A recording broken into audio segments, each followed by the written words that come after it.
Walking with God, தேவனோடு நடத்தல். தேவனுக்கு முன்பாக நடத்தலும் தேவனோடு நடத்தலும் ஒன்று தான்.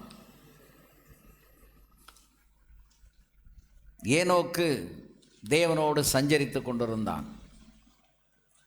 அருமையான கர்த்தருடைய பிள்ளைகளே, இந்த கடைசி நாட்களில் கர்த்தருடைய பிள்ளைகளாகிய நாம் எந்த அளவு தேவனோடு நடக்கிறோமோ அவ்வளவுக்கு நமக்கு பாதுகாப்பு மட்டுமில்லை, நமக்கு வழிகளை கர்த்தர் திறந்து கொடுப்பார். கர்த்தரை விட்டு விலகும்போது, அதாவது தேவனுக்கு முன்பாக நாம் நடக்காமல் கர்த்தரை விட்டு நாம் விலகி நடப்பது என்பது என்ன, அல்லது தேவனோடு நடப்பது என்றால் என்ன, தேவனோடு நடக்கும்போது நமக்கு என்ன ஆகும், அதைத்தான் இன்றைக்கி நாம் சிந்திக்க போகிறோம். அல்லேலூயா.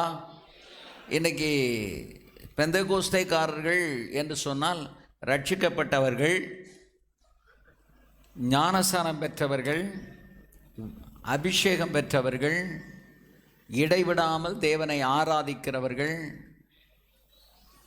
பரிசுத்தமாக வாழ்பவர்கள். அல்லேலூயா, ஆமென். இவங்க தான் பெந்தெகோஸ்தேக்காரங்க. அதாவது தேவனுடைய ஆவியின் பலத்தினால் வாழ்கிறவர்கள், கிருபையை சார்ந்து கொண்டு கிருபையை நம்பியிருக்கிறவர்கள், சுயபலத்தை நம்பாதவர்கள், தேவனுடைய ஆளுகையின் கீழ் இருப்பவர்கள். இதுதான் பெந்தெகோஸ்தேக்காரர்கள் என்பவர்களுடைய அடையாளங்கள். ஆனால் இன்றைக்கு அந்த அடையாளங்கள் எல்லாம் மங்கி போய் கொண்டிருக்கின்றன, அது மறைக்கப்பட்டு கொண்டிருக்கிறது. அருமையான தேவனுடைய பிள்ளைகளே, உங்கள் வாழ்க்கையிலே ஜெயம் வேண்டுமானால், வெற்றி வேண்டுமானால், சத்துருவை நீங்கள் தோற்கடிக்க வேண்டுமானால், சத்துரு உங்களை ஜெயிக்காமல் இருக்க வேண்டுமானால், நீங்கள் சத்துருவை தோற்கடித்து ஜெயமுள்ளவர்களாக இந்த உலகத்தில் வாழ வேண்டுமென்றால், அருமையான கர்த்தருடைய ஜனமே, தேவனோடு நடக்க வேண்டும். வேதத்திலே தேவனோடு நடந்த பல பரிசுத்தவான்களை நாம் வேதத்திலே பார்க்கிறோம். யாரெல்லாம் தேவனோடு நடந்தார்களோ அவங்க வாழ்க்கையிலெல்லாம் ஜெயம் கிடைத்திருக்கிறது. தேவனை விட்டு விலகுதல் என்றால் என்ன, அல்லது தேவனோடு நடக்கிறதுனா என்ன அப்படிங்கிறத நான் உங்களுக்கு இந்த வேளையில் நான் உங்களுக்கு சொல்லுகிறேன். ஆதியாகமம் 5ஆம் அதிகாரம் 22வது வசனத்தை வாசித்தால், ஏனோக்கு மெத்துசலாவை பெற்ற பின், ஏனோக்கு மெத்துசாலாவை பெற்ற பின்பு 300 வருஷம் தேவனோடு 300 வருடம் தேவனோடு சஞ்சரித்துக் கொண்டிருந்து குமாரரையும் குமாரத்திகளையும் பெற்றான். ஏனோக்குடைய நாளெல்லாம் 365 வருஷம். 365 வருடம். மொத்தம் 365 வருடத்தில் அவன் தேவனோடு சஞ்சரித்த வருடம் எத்தனை? 300. அப்போ 65 வருஷம்தான். அந்த 65 வருஷமும் அவன் ஆண்டவரோடு பயபக்தியாக தான் இருந்தான். ஆனாலும் ரொம்ப க்ளோஸாக கர்த்தரோடு நெருங்கிறது எப்போ அப்படின்னா இந்த மெத்துசாலாவை பெற்ற பின்பு. அதுக்கு பிறகு அவன் தேவனோடு சஞ்சரித்து கொண்டிருந்த போதும் குமாரரையும் குமாரத்திகளையும் என்ன செய்தான்? அவன் பெற்றான். மொத்தம் அவனுடைய ஏனோக்குனுடைய வாழ்நாட்கள் 365. அதில் அந்த 300 வருடம் வெரி ஸ்பெஷலாக சொல்லியிருக்குது. என்னன்னா, அவன் தேவனோடு சஞ்சரித்து கொண்டிருந்தான் என்று சொல்லப்பட்டிருக்கிறது. ஆகவே அருமையான கர்த்தருடைய பிள்ளைகளே, இப்போ தேவனோடு சஞ்சரித்தல் அல்லது தேவனுக்கு முன்பதாக நடத்தல் அல்லது தேவனோடு நடத்தல் என்றால் என்ன? அவரை கையை பிடிச்சிக்கிட்டு அவர் கூட நடக்கிறதா? அல்லேலூயா. அல்லது நம்ம ஒவ்வொரு நாள் நடக்கும்போது அவர் நம்ம பக்கத்திலே நடந்து வருவார்னு அர்த்தமா? அது அர்த்தம் என்னென்னா, ஒரு 2 காரியத்தை நான் சுருக்கமாக நட்சல் மாதிரி நான் சொல்கிறேன். ஒன்று, நம்மை தேவன் கவனிக்கிறார் அல்லது அவருடைய முகம் எனக்கு முன்பாக இருக்கிறது என்ற விழிப்புணர்வோடு வாழ்வது. எப்பொழுதும் கர்த்தருடைய முகம் என்னை பார்த்து கொண்டிருக்கிறது, தேவன் என்னை பார்த்து கொண்டிருக்கிறார்.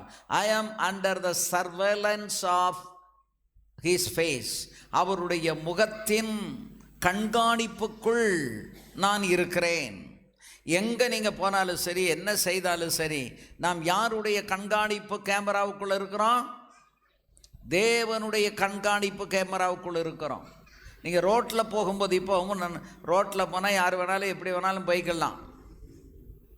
இப்போ அங்கே கண்காணிப்பு கேமரா இருக்குது, உயரமாக வச்சுருக்கிறான். நீங்கள் 2 கிலோமீட்டருக்கு முன்னாலேருந்து வரும்போதே நம்ம வண்டி நம்பரு எல்லாம் தெரியும். திருப்பி இங்கேருந்து அந்த பக்கம் போயிட்டோம்னாலும் அந்த கேமராவில் எல்லாம் நமக்கு தெளிவாக அதில் தெரியும். இப்போ எளிதாக குற்றங்களை கண்டுபிடிப்பதற்காக எல்லா இடங்களிலும் அவர்கள் இந்த கேமராக்களை பொருத்தி வைத்திருக்கிறார்கள். தெருக்களில் இருக்கிறது, வீடுகளில் இருக்கிறது. ஸோ எங்கேயுமே யாரும் தப்பி போக முடியாது. பீகார் ரயில்வே ஸ்டேஷனில் பக்கத்தில் நடந்து போய் கொண்டிருந்த ஒரு அக்காளும் தம்பியும், இன்னும் தங்கச்சி, தம்பி, அக்கா 3 பேரும் ஏதாவது வாங்கிட்டு வரலான்னு போன இடத்துல 3 பேர் வந்து அவர்களை ஒருத்தியை தூக்கி கொண்டு போய் கற்பழித்து விட்டார்கள். போலீஸ் ஸ்டேஷனில் சொன்ன உடனே தகப்பனார் வந்து சொன்ன உடனே அந்த பகுதியில் இருக்கிற கேமராவை பார்த்து கரெக்டாக போய் 2 மணி நேரத்துக்குள்ளே மீட்டு ஆஸ்பத்திரியில் கொண்டு சேர்த்துட்டாங்க. அவங்கள ஜெயில் அடைச்சிட்டாங்க. ஒரு 2-3 வாரத்துக்கு முன்னால் காலையில் ஒரு 6 மணியிலிருந்து 9 மணிக்குள்ளாக 7 பெண்கள்கிட்ட மெட்ராஸில் வந்து சங்கிலிகளை பறித்து விட்டார்கள். அந்த கொள்ளையர்களை இந்த கேமராவை வைத்து கண்டுபிடித்து ஃப்ளைட்டில் போய் ஒருத்தன் உட்காந்துட்டான். ஹைதராபாத் ஃப்ளைட்டில் நீட்டாக அவங்க போய் எல்லாம் அலர்ட் பண்ணி அந்த விமானத்தை கொஞ்சம் நிறுத்த சொல்லி நேராக அவனை கரெக்டாக போய் தூக்கிட்டாங்க. இந்த கேமராவில் தெரிஞ்சதுனால.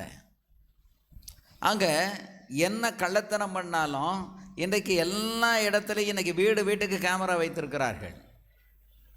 என்னன்னா இங்கே நம்ம சர்ச்சில் எல்லாம் கேமரா இருக்குது உள்ள. இப்போ இனி ஒன்றே இங்கே என்ன பேசுகிறோமோ அதை கேட்குற மாதிரி சவுண்டு மட்டும் வைக்கணும். அதை ஒருத்தர், நம்ம விசுவாசி ஒருத்தர் அதை கண்காணித்து கொண்டே இருக்கிறாரு. இங்கே யாராவது உட்காந்து பையங்க விளையாடிக்கிட்டு இருக்காங்க அல்லது வேறு ஏதாவதுன்னா உடனே அவர் எனக்கு ஃபோன் பண்ணி, அங்கே நம்ம சர்ச்சில் என்ன நடக்குன்னு கொஞ்சம் ஐயா அது என்னன்னு கேளுங்க, ஃபோன் பண்ணி கேளுங்க. ஏன்னா அவர் ஃபோனில் கனெக்ட் பண்ணி வச்சுருக்கு, எல்லாம் தெரியும். ஆக எங்கேயுமே உலகத்திலே இப்படி இருக்கும்போது பரலோகத்தின் தேவன் அவர் நீதிமான்களை பார்க்கும்படி அவருடைய கண்கள் பூமி எங்கும் உலாவிக் கொண்டிருக்கிறது. அவருடைய முகம் நமக்கு முன்பதாக இருக்கிறது. நாம் எங்கேயும் தப்பி போக முடியாது. பாதாளத்தில் படுக்கப்பட்டாலும் சரி, அல்லது ஆகாயத்தில் கூடு கட்டினாலும் சரி, நட்சத்திரங்களுக்குள்ளே போய் கூடு கட்டினாலும் சரி, அவருடைய கை அங்கே எட்டி பிடிக்கும். ஆகவே தேவன் நம்மை கவனித்து கொண்டிருக்கிறார். அல்லேலூயா. ஸோ எல்லா இடத்துலையும் இன்றைக்கி கேமராக்கள் பொருத்தப்பட்டு இருக்கிறது. அதுபோல் உலகத்தில் இருக்கிற ஒவ்வொருவருடைய முகத்தையும் பார்க்கிறதுக்கு ஆண்டவருடைய முகம் நமக்கு முன்பதாக திருப்பப்பட்டிருக்கிறது. So God's face, see, walking before God means to live aware of his watching face. நம்மை கவனிக்கிற முகத்தை குறித்த விழிப்புணர்வு நமக்கு இருக்க வேண்டும். தேவன் என்னை கவனித்து கொண்டிருக்கிறார் என்கிற விழிப்புணர்வு நம்ம எல்லாருக்கும் இருக்கணும். அல்லேலூயா. இப்போ நான் பிரசங்கம் பண்ணிக்கிட்டு இருக்கேன்னா முன்னால் இருக்க பையங்களை நான் கவனித்து கொண்டே இருக்கிறேன்.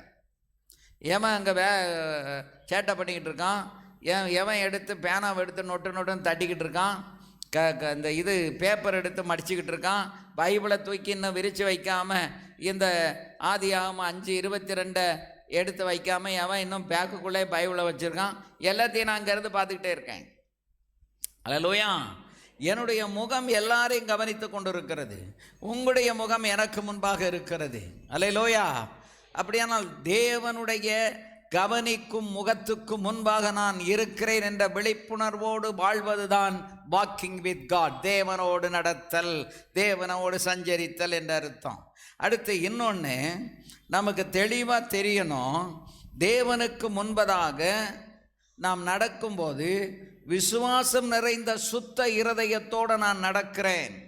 என்ன இருதயம்? சத்தமாக சொல்லுங்க. விசுவாசம் நிறைந்த சுத்த இருதயம். The pure heart filled with faith. விசுவாசம் நிறைந்த சுத்த இருதயத்தோடு நான் இருக்கிறேன் என்று நமக்கு அந்த விழிப்புணர்வு இருக்க வேண்டும். நிறைய பேருக்கு ஆண்டவர் நம்மளை பார்க்கலைங்கிற நினைப்பில் தான் நிறைய தவறுகளில் ஈடுபட்டுறாங்க. செல்லை எடுத்து மெசேஜ் தவறான செய்திகளை அனுப்புகிறாங்க. நீ அனுப்புகிற செய்தி அங்கே சேமித்து வைக்கப்படுகிறதும் அல்ல, அதை அழிக்கவே முடியாது. உன் செல்லை வேணால் அழியலாம், சர்வரில் அப்படியே தான் இருக்கும். எத்தனை வருஷம் கழிச்சு வேணாலும் அதை எடுத்துக்கொள்ளலாம். அதை விட பரலோகத்தில் இருக்கிற தேவன் நாம் மூச்சு விடுறது, பேசுறது, கவனிக்கிறது, செய்கிறது, யோசிக்கிறது எல்லாவற்றையும் அவர் கண்காணித்து கொண்டிருக்கிறார். அல்லேலூயா. சில நேரங்களில் நமக்கு நீ உன் தப்பு பண்ணிவிட்டு ஒரு ஏமாற்றிட்டு அல்லது எத்தையாவது ஒரு மிஸ்டேக் பண்ணிவிட்டு நீ போயிட்டே இருப்ப. உனக்கு கொஞ்ச நாள் கழித்து உனக்கு எல்லாமே அனுகூலமாக இருக்காது, பிரதிகூலமாக இருக்கும். உனக்கு உன்னுடையதெல்லாம் அழிந்து போகும் அல்லது நீ இழந்து கொண்டிருப்பாய். இப்படி சில காரியங்கள் எல்லாம் உனக்கு நடந்து கொண்டிருக்கும். அப்போ குழம்பிக்கிட்டு இருப்போம். நம்ம நல்லா தானே இருக்கோம், நீ நல்லா தான் இருக்கணும்னு நீங்கள் நினைப்பீங்க. ஆனால் நீங்கள் நல்லா இல்லைங்கிறது அதுக்கு முன்னால் உள்ள வாழ்க்கை வெளிப்படுத்தும். நீ திருட்டுத்தனம் பண்ணியிருக்க, நீ ஏமாத்தியிருக்க, நீ கர்த்தருடைய பங்கை வஞ்சித்திருக்க, அல்லது ஏழைகளுக்கு கொடுக்கறத நீ கொடுக்கல, அல்லது நீ ஒழுங்காக சரியானபடிக்கு பயபக்தியோடு இருக்கலை. இதெல்லாம் எங்கே ரிசல்ட் ஆகும்னா பின்னால் நம்முடைய வாழ்க்கையில் அது பிரதிபலிக்க ஆரம்பிக்கும். அப்போ பிரதிபலிக்க ஆரம்பிக்கும் போது அங்கே சர்வ குழப்பம் வந்துடும், இழப்புகள் வந்துடும், அனாவசியமான பிரச்சனை வந்துடும். எல்லாம் கை நிறைய பணம் வருது, மிச்சம் இல்லை, வியாதி, ஹாஸ்பிட்டலுக்கு இறக்கிறோம். ஒரு குடும்பம் சொன்னாங்கல்ல, சாப்பாடு பண்ணுறோம், எல்லாம் செய்கிறோம், சாப்பிட முடியல, அவ்வளோத்தையும் எடுத்து வேஸ்ட் பண்ணுறோம். அப்போ அது வேஸ்ட்டு. ஒரு நேரம் சாதம் ஆனாலும் அதை வேஸ்ட் பண்ண அது வேஸ்ட்டு. அரிசி, எண்ணெய், தண்ணீர், அரிசி, எண்ணெய், தண்ணீர். இஸ்ரவேலில் திராட்சை ரசம், தானியம், எண்ணெய், இது மூன்றும் தேசத்துக்கு தேவன் கொடுக்குற ஆசீர்வாதம். ஜெர்மனியில் ஒரு 2 பேர் போய் உட்காந்து சாப்பிட்டுக்கிட்டு இருந்தாங்க. நிறைய ஆர்டர் பண்ணிட்டாங்க. அது அவ்வளோ சாப்பிட முடியல, அவ்வளோ வேஸ்ட் ஆயிடுச்சு. அப்போ பக்கத்தில் இருந்த ஒரு அம்மா, ஒரு வயசான அம்மா, please don't waste this food அப்படின்ன உடனே, who are you, it's my money, I will waste, I will eat, who are you to ask. ஏன் பணம், நான் சாப்பிடுவேன், தூர போடுவேன், கேட்குறதுக்கு நீ யாருன்னு சொல்லி அந்த அம்மாட்ட கோவப்பட்ட உடனே அந்த அம்மா போலீஸுக்கு ஃபோன் பண்ணாங்க. I am in a hotel, 2 persons are buying food and wasting, they are not eating, they are going to throw in the ditch. அப்படின்னா போலீஸ் வந்துட்டான். போலீஸ் வந்த உடனே நிறைய முன்னால் இருக்குது. கேட்டான், அங்கே உள்ள சட்டம் இவனுக்கு தெரியாதுல்ல. No, I have ordered, it's my money. அப்போ தான் அவன் சொன்னான், இது ஓம் பணமானாலும் இது தேசத்தினுடைய ஆசீர்வாதம். உணவு, அதாவது தானியம், தண்ணீர், எண்ணெய், இது மூணும் தேசத்தினுடைய ஆசீர்வாதம். இதை நீ வேஸ்ட் பண்ணுறதுக்கு உனக்கு உரிமை கிடையாது. ஒன்று எல்லாத்தையும் பார்சல் பண்ணி எடுத்துகிட்டு போ, இல்லைன்னா ஐ வில் அரெஸ்ட் யூ அப்படின்ட்டாங்க. அவன் அடங்கி போயிட்டான். உடனே வெயிட்டரை கூப்பிட்டு எல்லாம் பார்சல் பண்ணி பேக் பண்ணி கையில் கொடுத்துட்டாங்க. உனக்கு சாப்பிட முடியலையா, பார்சல் பண்ணி கொண்டு போய் வெளியில் எத்தனையோ பேர் பாருங்கள், அமெரிக்காவில், ஜப்பானில், ஜெர்மனி, எல்லா தேசத்துலேயும் சாப்பாட்டுக்கு வழி இல்லாத பிச்சைக்காரங்க இருக்கிறாங்க. அவங்க ஒரு நேரம் சாப்பாட்டுக்கு வழி இல்லை, தங்கிறதுக்கு வீடு இல்லை. அமெரிக்காவில் ஸ்ட்ரீட் டுவெல்லர்ஸ், தெருக்களில் தங்கி இருக்கிறவங்க இருக்கிறாங்க. உங்களுக்கு தெரியுமா?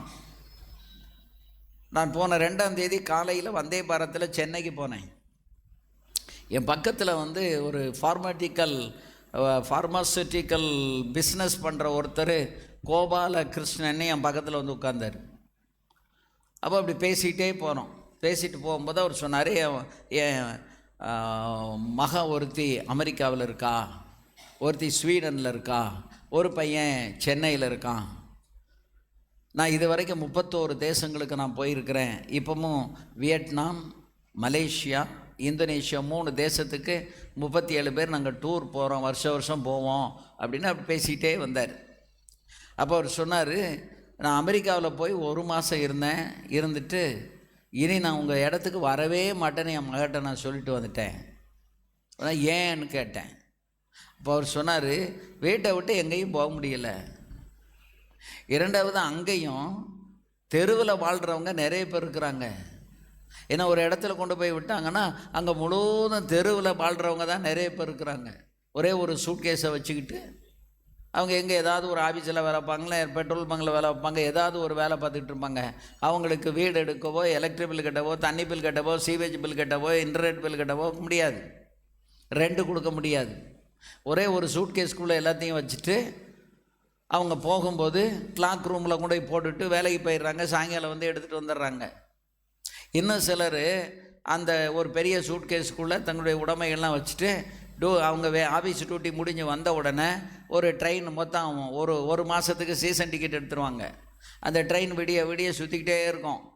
அந்த ட்ரெயினில் ஏறி உட்காந்துருவாங்க.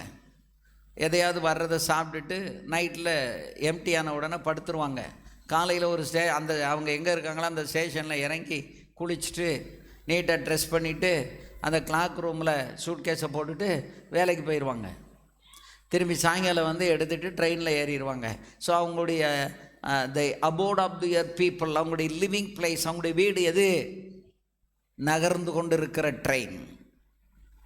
அல்லேலூயா. ஸோ என்னென்னமோ விதங்களில் இந்த உலகத்தில் மக்கள் வாழ்ந்து கொண்டு இருக்கிறார்கள். ஆகவே பெரிய பணக்கார நாடு, செழிப்பான தேசம் என்று தான் நாம் நினைத்து கொண்டு இருக்கிறோம். ஜப்பானுக்கு நான் போயிருந்த பொழுது ஜப்பானில் ஒரு பிச்சைக்காரங்க கூட இருக்க மாட்டாங்கன்னு நான் நினச்சிட்டு போனேன். ஏன்னா இஸ்ரேல்லே நான் பிச்சைக்காரங்களை பார்த்து அவங்களுக்கு நான் கொடுத்தேன், ஒரு ஷேக்கல் கொடுத்தது தூக்கி எறிஞ்சிட்டான். அந்த ஒரு பெரிய ஒரு தூக்கி எறிஞ்சிட்டார். எனக்கு அன்னைக்கு ஒரு ஷேக்கலுங்கிறது 25 ரூபா. நான் 25 ரூபா பிச்சை ஓட்டேன். நான் எங்கே போக அதை போய் எடுத்து டிஷ்யூ பேப்பரில் தொடச்சி நான் பாக்கெட்டில் போட்டுக்கிட்டேன். ஜப்பானில் அவ்வளோ வளர்ந்த நாடு, முதல் தரமான நாடு, அங்கே பிச்சைக்காரங்க இருக்க மாட்டாங்க நினச்சா. அங்கே நாங்கள் பஸ் ஸ்டாண்டுக்கு போகிறோம். அந்த பஸ் ஸ்டாண்டு பக்கத்தில் பார்த்திங்கன்னா ஏகப்பட்ட பிச்சைக்காரங்க அட்டைப்பெட்டி கீழே 2 அட்டைப்பெட்டியை போட்டு குளிர் வராமல் 2 அட்டைப்பெட்டியை மூடி 4 கம்பளியை மூடி அந்த குளிருக்குள்ளே படுத்து கிடக்காங்க. யாராவது போகிறவங்க வர்றவங்க அவங்களுக்கு ஆகாரம் கொடுக்குறாங்க. அப்போ அவ்வளோ பெரிய தேசத்தில் கூட யார் இருக்கிறா? பிச்சைக்காரங்க இருக்கிறாங்க. அதனால் தண்ணியும் வேஸ்ட் பண்ணக்கூடாது, அதே மாதிரி எண்ணெயை வேஸ்ட் பண்ணக்கூடாது, தானியத்தை வேஸ்ட் பண்ணக்கூடாது. இது God's blessing that has been given to the people those who are living on earth. இந்த பூலோகத்தில் மனிதர்கள் வாழ்வதற்கு தேவன் கொடுத்த மகத்தான ஒரு ஆசீர்வாதம் தான் எது? இந்த தண்ணியும் எண்ணெயும், சொல்லுங்க, ஆகாரம். ஆகவே இந்த தேவன் வந்து எல்லாவற்றையும் நமக்கு கவனித்து கொண்டிருக்கிறார் என்கிற அறிவு நமக்கு இருக்க வேண்டும். இந்த ஆராதனை அப்படின்னா, இந்த ஆராதனையை சிலர் வெளியிலிருந்து கவனித்து கொண்டே இருக்கிறார்கள், பார்த்து கொண்டே இருக்கிறார்கள். நம்முடைய ஒவ்வொரு ஆராதனையும் இந்த யூடியூப்பில் போகிறத ஒரு சில 100 பேர், நமக்கு ரொம்ப ஒன்றும் வியூவர்ஸ் கிடையாது, ஆனால் சில 100 பேர் அதை கவனித்து கொண்டு வருகிறார்கள். என்னிடத்தில் திரும்ப ஃபோன் பண்ணி பேசுகிறார்கள். இந்த வாரத்து செய்தியில் இந்த பாயிண்ட் எனக்கு ரொம்ப தொடுதலாக இருந்தது, என்னை அது மாற்றினது, அது எனக்கு அது உணர்வடைய செய்தது என்று சொல்லுகிறார்கள். ஆகவே நம்ம எல்லாரும் நம்மை கவனிக்கும்படிக்கு சில ஏற்பாடுகளை செய்து வைத்திருந்தால், அண்டத்தை முழுவதும் இந்த அண்ட சராசரங்களை படைத்த தேவன் எல்லாரையும் தன்னுடைய கையில், எல்லா நாடுகளையும் தன் கையில் வைத்திருக்கிறார், எல்லா ராஜாக்களையும் தன் கையில் வைத்திருக்கிறார், எல்லா பிஎம் சிஎம் எல்லா மக்களையும் தன் கையில் வைத்திருக்கிறார். அவருடைய கண்களுக்கு மறைவாக யாரும் இந்த பூலோகத்தில் வாழ முடியாது.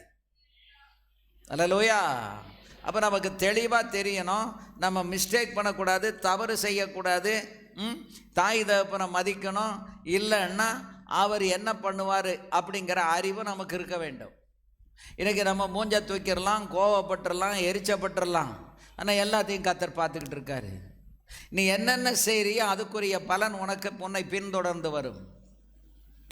நம்ம என்னென்ன தப்பு பண்ணுறோமோ அதுக்குரிய பலனை கர்த்தர் கொடுப்பார். தப்பு பண்ணிட்டு தப்பி போகவே முடியாது, யார் நானாக இருந்தாலும் நீங்களாக இருந்தாலும்.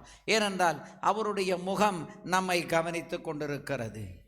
ஸோ அவர் முகத்துக்கு முன்பதாக நாம் நடக்கிறோம்ல, அந்த வாழ்க்கை தான் வாக்கிங் வித் காட். தேவனுக்கு முன்பாக நாம் நடக்கிறோம் என்ற அர்த்தம். That means without his knowledge we don't do anything. We do everything with the knowledge of God because His face is watching us. அவருடைய முகம் நம்மை கவனித்து கொண்டிருக்கிறது. அவருடைய முகத்துக்கு மறைவாக நம்ம எங்கேயும் போக முடியாது. அல்லேலூயா. வானத்துக்கு ஏறினாலும் நட்சத்திரங்களில் கூடு கட்டினாலும் அவருடைய கை எட்டி பிடிக்கும். பாதாளத்தில் போய் 13 கிலோமீட்டர், பிரான்ஸ் ஸ்வீடன் அந்த எல்லையில் 13 கிலோமீட்டர் இந்த பூமியை தொலைத்து உள்ள அணுசோதனை நடத்தி கொண்டிருக்கிறார்கள்.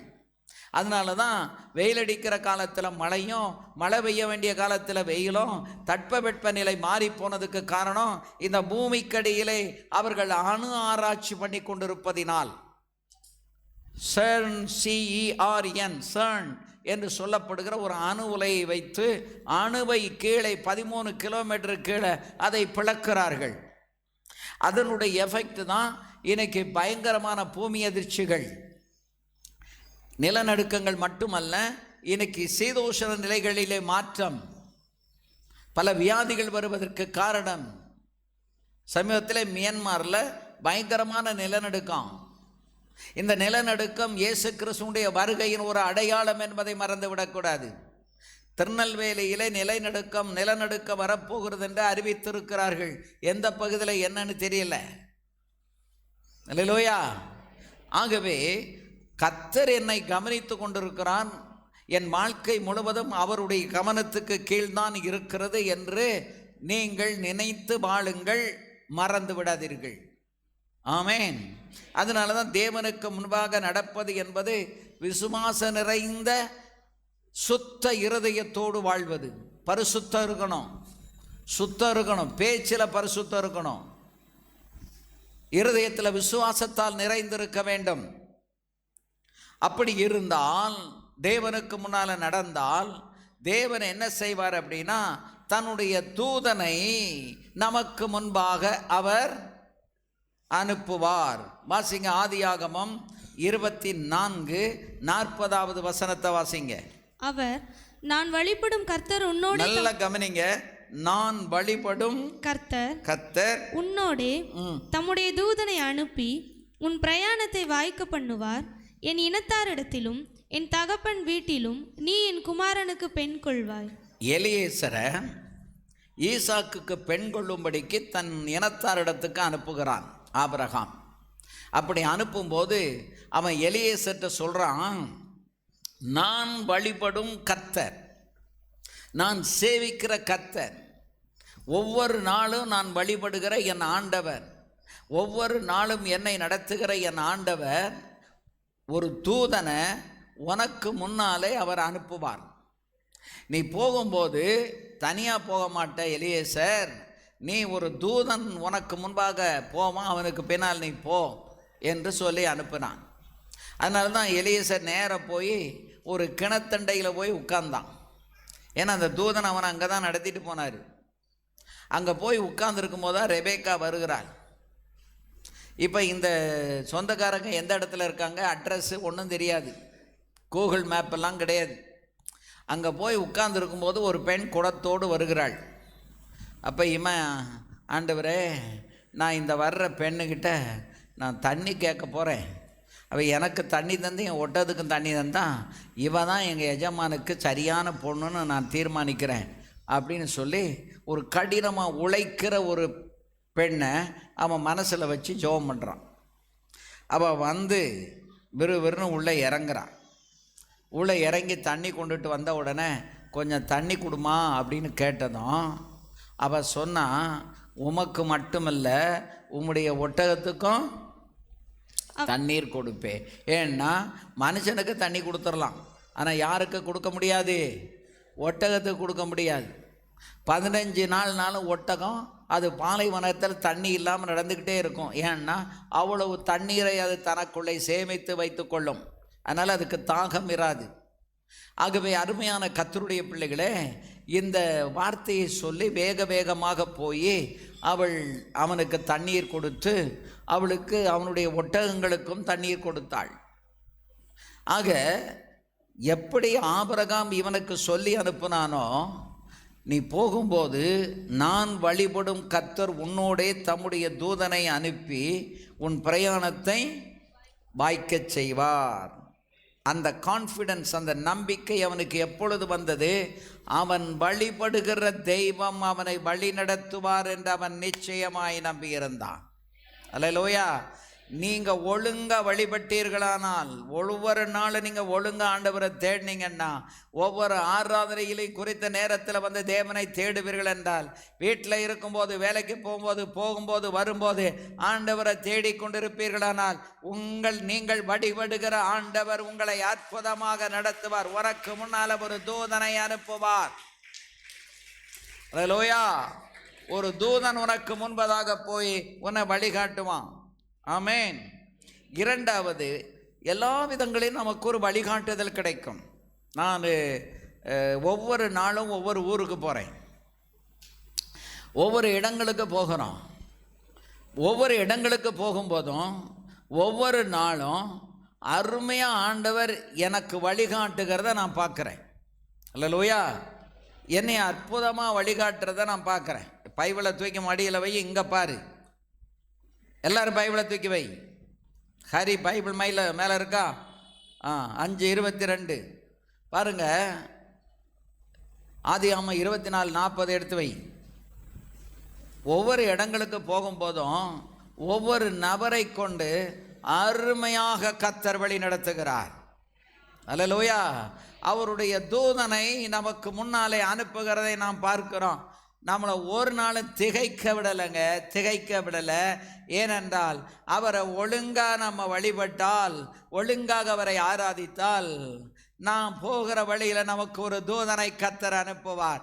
கற்பனைகளை கை கொண்டு நடந்தால் ஆண்டவர் உனக்கு வழியை திறந்து நீ திகைத்த வேளையிலெல்லாம் உனக்கு உதவிக்கு ஆட்களை அனுப்புவார். அல்லேலூயா.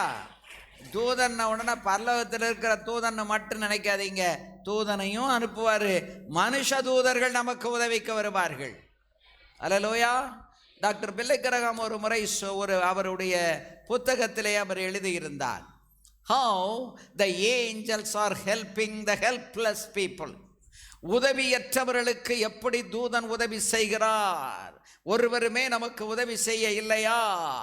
God will send his angel to help you and lead you, because God knows that nobody is there to help you.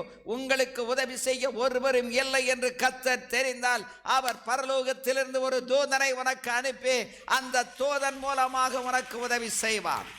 அல்லேலூயா. அமெரிக்காவில் ஒரு கலிஃபோர்னியான்னு நினைக்கிறேன், ஒரு நல்ல ஃபேமஸ் டாக்டர். அந்த டாக்டருடைய வீடு தட்டப்படுது. அவர் வெளியே வந்து பார்க்குறாரு, ஒரு சின்ன பிள்ளை, ஒரு 5 வயது இருக்கும், cute baby standing in front of the door. My mummy is very serious, please come doctor. Doctor, எங்கள் வீட்டுக்கு வாங்க, எங்கள் அம்மா ரொம்ப சீரியஸாக இருக்கிறாங்க அப்படின்னு அந்த குழந்தை சொல்லுது. உடனே அவர் அந்த பேக்கை எடுத்துக்கிட்டு காரில் போய் ஏறுறாரு. இந்த பிள்ளை பக்கத்தில் ஏறிக்கிட்டு ரைட் லெஃப்ட் ஸ்ட்ரைட் கோ டர்ன் ரைட் அப்படி சொல்லிக்கிட்டே போது கரெக்டாக வீட்டு வாசலில் வந்துருச்சு. டோரை திறந்து விடுது.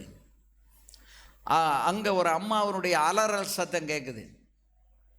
வீட்டுக்குள்ளே போன உடனே அந்த அம்மா சாகுற மாதிரி அலறிக்கிட்டு இருக்கு.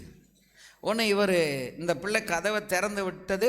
இவர் வெறுவெறுன்னு உள்ளே போயிட்டார். ஏன்னா அந்த அம்மா சத்தம் கேட்ட உடனே இந்த பிள்ளை பின்னால் வருதா வரலையான்னு அவர் பார்க்கல. இவர் நேராக உள்ளே போய் அந்த அம்மாவுக்கு வேண்டிய ட்ரீட்மெண்ட்டை கொடுக்குறாரு. அந்த அம்மா ரொம்ப சீரியஸாக இருக்குது. இம்மிடியேட்டாக இன்ஜெக்ஷனை போட்டு அந்த பெயினை நிறுத்தி வேண்டி எல்லாத்தையும் செய்து ஒரு 1/2 மணி நேரம் ட்ரீட்மெண்ட்டுக்கு பிறகு அவர் சொன்னார், you have a very good baby. உங்களுக்கு ஒரு நல்ல குழந்தை இருக்குது, உங்கள் குழந்தை ரொம்ப அருமையான பிள்ளை அப்படின்னு சொல்கிறாரு. அந்த அம்மாவுக்கு ஆச்சரியமாக இருக்குது. எனக்கு பிள்ளை இல்லைங்க, என் பிள்ளை இறந்து போச்சு. இல்லைம்மா, உங்கள் மகா தான் எனக்கு உங்களுக்கு பலி சீரியஸாக இருக்காங்கன்னு என்னைய வந்து கூப்பிட்டாங்க, இல்லைன்னா எனக்கு எப்படி உங்கள் வீடு தெரியும்? அந்த அம்மா மெதுவாக எழும்பி கபோர்டை திறந்து கடைசி அந்த பிள்ளை போட்டிருந்த அந்த ஃப்ராக்கு ஷூ எல்லாத்தையும் காட்டிச்சான். இந்த இருக்க பாருங்க, என் குழந்தை 2 வருஷத்துக்கு முன்னால் இறந்து போயிட்டா. அவள் கடைசியாக போட்ட ட்ரெஸ்ஸை ஞாபகமாக நான் இந்த கபோர்டில் வச்சுருக்கேன்னு. டாக்டர் ஆச்சரியப்பட்டார். ஏன்னா அந்த பிள்ளை அதே ட்ரெஸ் தான் போட்டுட்டு வந்தான். அல்லேலூயா. அவர் சொன்னார், the baby was wearing the same dress. இதே துணியை தான் போட்டிருந்தா, இந்த ட்ரெஸ் தான் அப்படின்னு. அப்போ தான் புரிய வந்தது, அந்த மகள் ரூபத்தில் யார் வந்தது? ஒரு தூதரை அனுப்பி அந்த அம்மாவை காப்பாற்றிருக்காரு. தன்னந்தனிமையிலே தவித்து கொண்டிருந்தவளை தேவ தூதனை கொண்டு டாக்டரை அழைத்து கொண்டு வந்து அவர்களுக்கு ஒரு உதவி செய்திருக்கிறார்கள். இதாங்க நம்முடைய தேவனுடைய ஸ்பெஷாலிட்டி. அவருடைய தனித்துவம் என்ன அப்படின்னா, நீ தனிமையில் இருக்கிறாயா, உனக்கு உதவிக்கு ஆள் இல்லையா, நீ பக்தியோடு நீ வழிபடும் தெய்வம் ஒழுங்க நீ ஆண்டவரை வழிபட்டீனா, உனக்கு உதவிக்கு ஆண்டவர் ஒரு தூதனையே அனுப்பி உன்னை காப்பாற்ற அவர் வல்லவராக இருக்கிறார். அல்லேலூயா. உன் அங்கலாய்ப்பை கேட்கிறதுக்கு கர்த்தர் கவனம் உள்ளவராக இருக்கிறார். அல்லேலூயா. ஆகவே நாம் ஒழுங்க ஆண்டவரை வழிபட்டு கொண்டு வந்தால், அவரை சேவித்து கொண்டு வந்தால், அவரை துதித்து கொண்டு வந்தால், அவரை ஆராதித்து கொண்டு வந்தால், அவருக்குரிய காரியங்களை எல்லாம் செய்து கொண்டு வந்தால், உனக்கு முன்பதாக தேவைப்படும் வேளையில ஒரு தூதனை உனக்கு முன்பாக அனுப்ப அவர் வல்லமை உள்ளவராக இருக்கிறார். அல்லேலூயா. இரண்டாவது, உங்களுடைய காரியங்கள் கைகூடி வரும். நம்ம ஆண்டவருக்கு முன்னால் ஒழுங்காக நடந்துக்கிட்டு இருந்தோம் அப்படின்னா தப்பு பண்ண மாட்டோம். முதல்ல பொய் சொல்ல மாட்டோம். சந்தர்ப்பத்துக்கு தகுந்த மாதிரியெல்லாம் ஒரு பொய். அல்லேலூயா. தம்பி விஜய் வந்தானே, அவனை ஆளை காணும். பின்னால் இருக்கானா? பின்னால் இருந்தானா முன்னால் வந்து உட்கார சொல்லுங்க. பாருங்க, நம்ம வாழ்க்கையில் முதல்ல பொய்ங்கிறது இருக்கக்கூடாது. சிறு பிள்ளைகளுக்கு நான் சொல்கிறேன், நல்லங்க கவனி. பொய் சொன்னா, பொய் உதடு கர்த்தருக்கு அருவருப்பு. பொய் சொன்ன உங்கள் உதடு கர்த்தருக்கு அருவருப்பு. பொய் சொன்னீங்கன்னா உங்கள் ஜெபம் கேட்கப்படாது. பொய் சொன்ன உங்கள் ஜெபம், சொல்லுங்க சத்தமா, கேட்கப்படாது. இன்னைக்கு தைரியமாக துணிஞ்சு மாய்க்கும் கையுக்கும் பொய் பொய் பொய். கிறிஸ்தவன் என்று சொல்லப்படுகிற நீ, கிறிஸ்தவள் என்று சொல்லப்படுகிற நீ ஒரு காலத்திலும் வாழ்க்கையில் பொய் சொல்லக்கூடாது. இன்றைக்கு பொய் சொன்னால் அதே பொய் நாளைக்கு நம்ம அஃபெக்ட் பண்ணோம். பொய் என்பது அது கற்பனையிலே நீ பொய் சாட்சி சொல்லாது இருப்பாயாகன்னு ஆண்டவர் சொல்லிட்டார். ஆகவே நம்ம வாழ்க்கையில் என்ன இருக்கக்கூடாது? பொய் இருக்கக்கூடாது, பித்தலாட்டம் இருக்கக்கூடாது, ஏமாத்து இருக்கக்கூடாது, வஞ்சனை இருக்கக்கூடாது, அடுத்தவங்களுக்குள்ள வஞ்சித்தை எடுக்கக்கூடாது, தவறான வழிகாட்டுதல் இருக்கக்கூடாது, தான் சுயநலத்துக்காக அடுத்தவங்களை ஏமாற்றக்கூடாது, தனக்கு இன்னைக்கு பணம் வேணும் அப்படிங்கிறதுக்காக அடுத்தவனை கொள்ளையடிச்சேன்னா நாளைக்கு உங்கள்கிட்ட இருக்கிறதெல்லாம் பறி போய் நீ நடுத்தெருவில் நிற்கணும். நடுத்தெருவில் நிற்கும்போது ஒரு நாய் கூட நமக்கு உதவி செய்யாது, ஒரு மனிதரை நமக்கு உதவி செய்ய மாட்டாங்க. ஏன்னா நம்ம செய்த தவறு அப்படி. ஒரு நாள் பொய் சொல்லாதீங்க, ஏமாத்தாதீங்க, வஞ்சிக்காதீங்க. வாங்கின கடனை திருப்பி கொடுங்க. வாங்கின கடனை திருப்பி கொடுக்கணும். செய்த வேலைக்கு கூலியை கொடுக்கணும். அந்த கூலி பாக்கி இருந்தால் 10 வருஷம் கழிச்சினாலும் அந்த கணக்கை முடிக்கலைன்னா ஆண்டவர் அதுக்கு கணக்கு கேட்பார். அல்லேலூயா. கவனிக்கிறீங்களா? நேராக உட்காருங்க எல்லாரும். 10 வருஷத்துக்கு முன்னால் வேலை பார்த்து கூலி கொடுக்கலனாலும் அந்த கூலியை தேடி கொண்டு போய் கொடுக்கல அப்படின்னு சொன்னால் ஆண்டவர் அது கணக்கு கேட்பார். இதுக்கு இடையில் நமக்கு 10 மடங்கு அந்த பணம் வேஸ்ட் ஆயிரும். எப்போ நம்ம போய் அதை செட்டில் பண்ணுறோமோ அப்போ தான் அந்த பணம் நமக்கு நிற்கும். இல்லைன்னா நீங்கள் ஏமாத்தினதெல்லாம் கணக்கு வச்சு ஆண்டவர் உங்களுக்கு அதை எல்லாத்தையும் பிசாசு திருடிக்கிட்டே இருப்பாங்க. ஆண்டவர் விட்டுருவார். ஏமாத்தினவன் ஒரு நாள் பிறரால் ஏமாற்றப்படுவான். நீங்கள் பொய் சொன்னீங்கன்னா உங்களுக்கு பொய் சொல்லப்படும். நீ எதை விதைக்கிறாயோ நீ அதை அறுப்பாய். கிறிஸ்தவ ஜீவியத்தில் இன்னைக்கு துணிகரமாக ஜனங்கள் நடக்கிறத பார்க்குறோம். ஏமாத்துறதும் பொய் சொல்கிறதும் மற்றவங்களுக்குள்ள திருடுறதும் அந்த சோழியே இருக்கக்கூடாது. தேவனுடைய முகம் உனக்கு நேராக இருக்கிறது. அவர் உன்னை ஒவ்வொரு நிமிடமும் கவனித்து கொண்டு வருகிறார். லஞ்சம் வாங்குறவங்கள கவனிக்கிறாரு, ஏமாத்துறவனை கவனிக்கிறாரு, கொள்ளையடிக்கிறவனை பார்த்துக்கிட்டு இருக்காரு, திருடுற அவனை பார்த்துக்கிட்டு இருக்காரு. எல்லாரையும் அவருடைய கண்கள் பார்த்து கொண்டே இருக்கிறது. ஒருவனை அவர் கண்ணுக்கு தப்ப முடியாது. எல்லாரும் அவருடைய முக பார்வையிலிருந்து தப்பி போக முடியாது.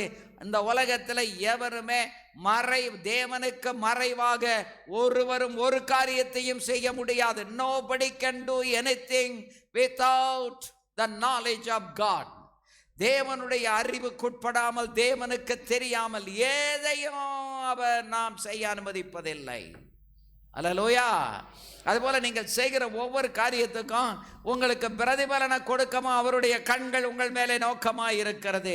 His face is watching you to reward everything whatever you do for God and to build the kingdom of God. தேவ ராஜ்யத்தை கட்டுவதற்காக என்னெல்லாம் நீங்க செய்றீங்களோ அத்தனைக்கு உங்களுக்கு பிரதிபலனை கொடுக்க என் ஆண்டவர் உண்மையுள்ளவராக இருக்கிறார். நீ உண்மையுள்ளவராக இருந்தால் அவர் உனக்கு உண்மையுள்ளவராக இருப்பார். அல்லேலூயா, அல்லேலூயா. ஊழியங்களுக்கு அவ்வளோ பெரிய சண்டை சராசரங்களை உருவாக்கின தேவனுடைய ஊழியத்துக்கு காணிக்கையிலையும் தசமபாகத்திலையும் பொருத்தனையிலையும் மிஷினரி ஊழியங்களில் தான் இதெல்லாம் நடக்கணும்னு ஏன் ஆண்டவர் வச்சிருக்காரு? எங்களை மாதிரி ஊழியக்காரங்களுக்கு அக்கௌண்ட்ல தன்னால் பணம் ஏற்றி விட அவரால் முடியாதா? என் வீட்டு வாசலில் 1 லட்சம் ரூபா 2 லட்சம் ரூபா தேவைப்படும் போது அப்படியே கொண்டு வந்து பணம் கட்டாக வைக்க அவருக்கு முடியாதா? அவர் செய்ய இயலாதவரா? அவர் செய்ய மாட்டாரா? உணவு தேவைப்படும் போதெல்லாம் உணவு பொட்டலத்தை கொண்டு வந்து வீட்டு வாசலில் வைக்க அவரால் முடியுமா முடியாதா? சொல்லுங்க சத்தமா. அவரால் முடியும். அதை செய்யாமல் நீங்கள் அதை செய்யுங்கள் என்று நம்ம கையில் அந்த பொறுப்பை தேவன் கொடுத்திருக்கிறது. எதற்காக தெரியுமா? உன்னையும் என்னையும் சோதித்து பார்ப்பதற்காக. அவருடைய காரியங்களில் நாம் உண்மையாக இருக்கிறோமா என்று நம்மை சோதிப்பதற்காகத்தான் இந்த ஊழியர்களுக்கு துரிய காணிக்கைகளை நீ கொடுக்கிறியான்னு கர்த்தர் நம்ம கையில் அந்த பொறுப்பை கொடுத்திருக்காரு. அல்லேலூயா, ஆமென். நமக்குரியதை எல்லாம் நம்ம கரெக்டாக செய்திருவோம். ஆனால் தேவனுக்குரியதெல்லாம் பெண்டிங் போட்டுருவோம். ஏன்னா ஆண்டவர் பார்க்கல. அவர் எங்க பார்க்க போறாரு? அருமையான கர்த்தருடைய பிள்ளைகளே, முதல்ல கர்த்தருக்குரிய காரியங்களை கவனமா இருக்கணும். அவர் அதில் கவனமா இருக்கிறாரு. அதுக்கு தான் நமக்கு பணத்தை கொடுக்குறாரு, தொழிலை கொடுக்குறாரு, நமக்கு வருமானத்தை கொடுக்குறாரு, வேலையை கொடுக்குறாரு.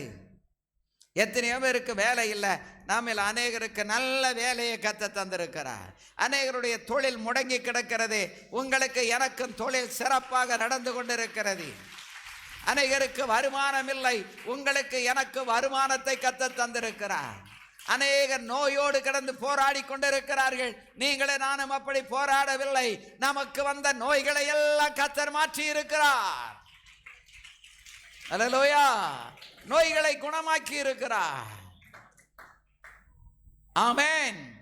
அல்லேலூயா. விடுதலை தந்திருக்கிறார். காரணம் என்ன?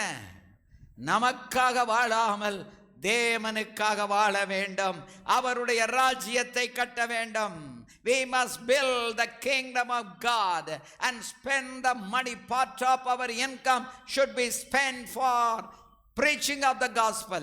சுவிசேஷத்தை அறிவிக்கிறதற்கும் ஊழியங்கள் நடைபெறுவதற்கும் ஆமென், அதற்குத்தான் ஆண்டவர் நம்ம கையில் கர்த்தர் கொடுத்திருக்கிறாரு. அதில் நாம் கவனமுடையவர்களாக நாம் இருக்க வேண்டும். நம்முடைய வருமானத்தில் தசமமாகும் என்று ஒன்று போகணும். ஏழைகளுக்கென்று ஒரு பகுதி போகணும். தர்ம பணம்னு ஒன்று போகணும். திக்கற்றவர்களுக்குன்னு ஒரு பகுதி போகணும். அல்லேலூயா. சுவிசேஷ ஊழியங்களுக்குன்னு போகணும். மிஷனரி ஊழியங்களுக்கென்று போக வேண்டும். அல்லேலூயா. அதுக்கு பிறகு ஒரு பகுதி நம்ம குடும்பத்துக்கு, நம்ம பிள்ளைகளுக்கு, படிப்புக்கு, காரியங்களுக்கு, எல்லாத்துக்கும் இதெல்லாம் பகுத்து கரெக்டாக பண்ணினா ஒரு நாளும் உன்னுடைய கையின் வருமானம் சுண்டி இழுக்கப்படாது. சத்துரு பட்சிக்க மாட்டான். சத்துருவ காலின் கீழ் மிதித்து ஜெயம் எடுக்க உனக்கு ஆண்டவர் கிருபையை தருவார். உன்னுடைய ஊற்று குறையாது. உன்னுடைய ஊற்று வற்றவே வற்றாது. It will never dry. Hallelujah. Amen. 4 pant 4 சட்டையோட வெறுமையாக இந்த ஊரில் நான் கால் வைத்தேன். ஊழியம் துவக்கின காலங்களில் சரியான சாப்பாடு கிடையாது. சாப்பிட்றதுக்கு வழி இல்லைங்க. No food. ஆனால் கர்த்தர் அழைத்த இடத்துல இருந்ததுனால,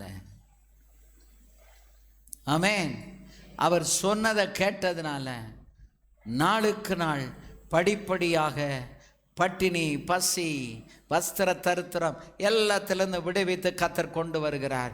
ஏன் ஒரு கேள்வி வரும், ஊழியத்துக்கு அழைத்த தேவன் கொடுக்க வேண்டியதானே, ஏன் இப்படி வஸ்திர தரித்திரத்திலையும் ஒரு பட்டினியிலையும் பசியிலையும் கர்த்தர் நடத்துகிறார்? கேள்வி இருக்கா இல்லையா? இருக்கு. ஏன் நடத்துகிறார் தெரியுமா?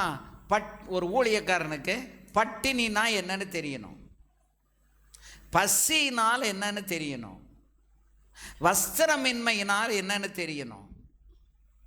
அப்பதான் அந்த அழைத்த தேவனை விசுவாசிக்க முடியும். அழைத்தவர் நடத்துவார் என்று அவரை நம்புகிற அந்த நம்பிக்கை நமக்குள்ள வரும். அல்லேலூயா. எல்லாமே செல்வ செருக்குட நம்ம கையில் இருந்தா ஆண்டவராவது ஒன்றாவது கர்த்தர் மேல உனக்கு நம்பிக்கை இருக்காது. நீயே பெரிய பிஸ்ஸா மாதிரி நானே எல்லாம் சால்வ் பண்ணிக்கிடுவேன்னா கர்த்தர் எதுக்கு? உன் பாவத்தை நீயே நீக்கிக் கொள்வாய் என்றால் ஏன் இயேசு சிலுவையிலே மரிக்க வேண்டும்? ஏன் நீ விசுவாசிக்க வேண்டும்? ஏன் ஞானசானம் எடுக்க வேண்டும்? அல்லேலூயா. நம்மால் முடியாதது என்பதனால் தான் நம்முடைய தேவன் உதவி செய்ய பரத்திலிருந்து இறங்கி வந்து மனுக்குலம் மானிடனாக அவதரித்து சிலுவையில போய் ரத்தம் சிந்தி உங்களுக்காக எனக்காக ரத்தத்தை சிந்தி ரட்சிப்பை உண்டு பண்ணி இருக்கிறார். அல்லேலூயா. பாவ சாபங்களில் இருந்து கர்த்தர் நம்மை விடுவித்திருக்கிறார். அல்லேலூயா. இயேசுவை உடையவர்களுக்கும் இயேசுவை இல்லாதவர்களுக்கும் வித்தியாசம் தான். இன்றைக்கு ஒன்றும் தெரியாது. இன்றைக்கு இயேசு இல்லாதவர்கள், ரட்சிக்கப்படாதவங்க, ஞானசானம் எடுக்காதவங்க, அபிஷேகம் பெறாதவங்க ரட்சிக்கப்பட்டவங்களை விட ரொம்ப செழிப்பாக இருப்பாங்க. ரொம்ப ரொம்ப செழிப்பாக இருப்பாங்க. எல்லா வசதியோடு இருப்பாங்க. ஒரு வசதி குறைவுபடாது. இந்த உலக வசதியை பார்த்து ஏமாந்துராத. அந்த வசதி உன்னை வஞ்சித்து போடும். அல்லேலூயா. உன் ஆத்துமா வாழ வேண்டும், மாமிசம் அல்ல. அல்லேலூயா. எது வாழணும்?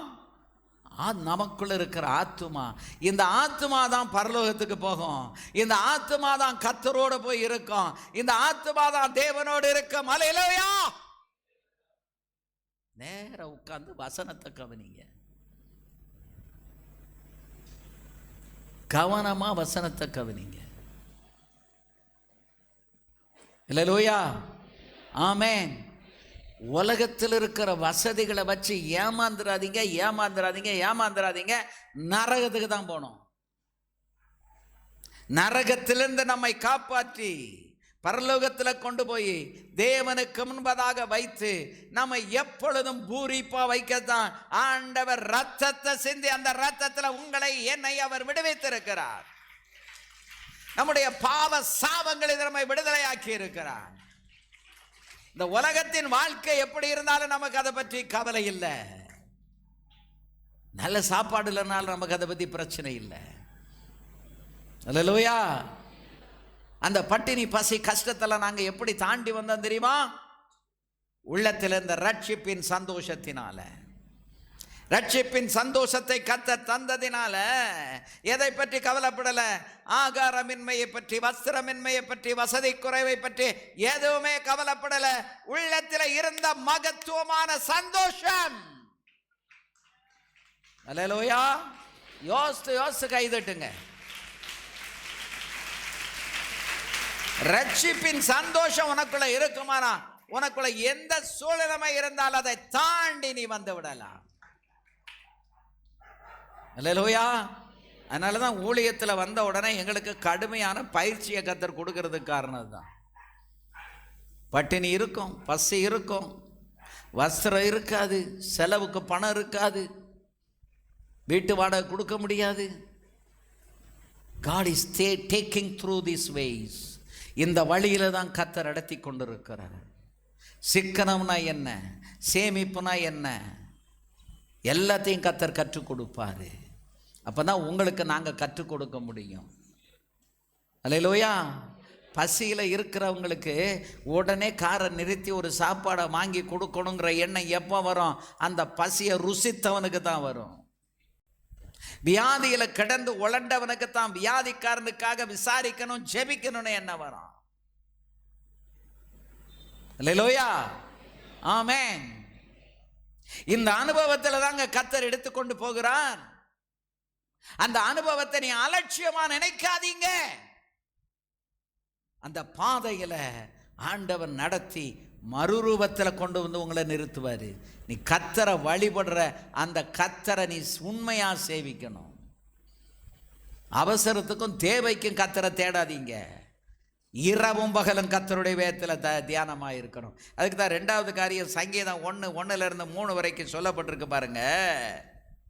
துன்மார்க்கருடைய ஆலோசனையில் நடவாமலும் பாவிகளுடைய வழியில் நில்லாமலும் பரியாசக்காரர் உட்காரும் இடத்தில் உட்காராமலும் கர்த்தருடைய வேதத்தில் பிரியமாயிருந்து இரவும் பகலும் கர்த்தருடைய வேதத்தை தியானமாய் இருக்கிற மனுஷன் பாக்கியவான். அவன் நீர்க்கால்களின் ஓரமாய் நடப்பட்டு தன் காலத்தில் தன் கனியை தந்து இலை உதிராதிருக்கிற மரத்தை போல பச்சை பசேர் என்று இருப்பான். வறுமை உன்னிடத்துல ஒட்டாது, தருத்தரை இருக்காது, நீ செழிப்பாக வைக்கப்படுவாய் கர்த்தரால். அல்லேலூயா. அல்லேலூயா. வாசிக்கல. அவன் செய்வதெல்லாம் வாய்க்கும். இரவும் பகலும் வேதத்தில் தியானமாயிருங்க. அல்லேலூயா. ராத்திரியும் பகலும் வேதத்தில் தியானமா இருக்கிற மனுஷன் பாக்கியவான். அவன் செய்வதெல்லாம் வாய்க்கும். நீ கர்த்தரை ஒழுங்கா வழிபட்டு அவருக்கு முன்னால நடந்தால் உன் காரியங்களை கர்த்தர் பொறுப்பெடுத்துக் கொள்வார். உனக்கு காரியங்களை வாய்க்கப்படுவார்.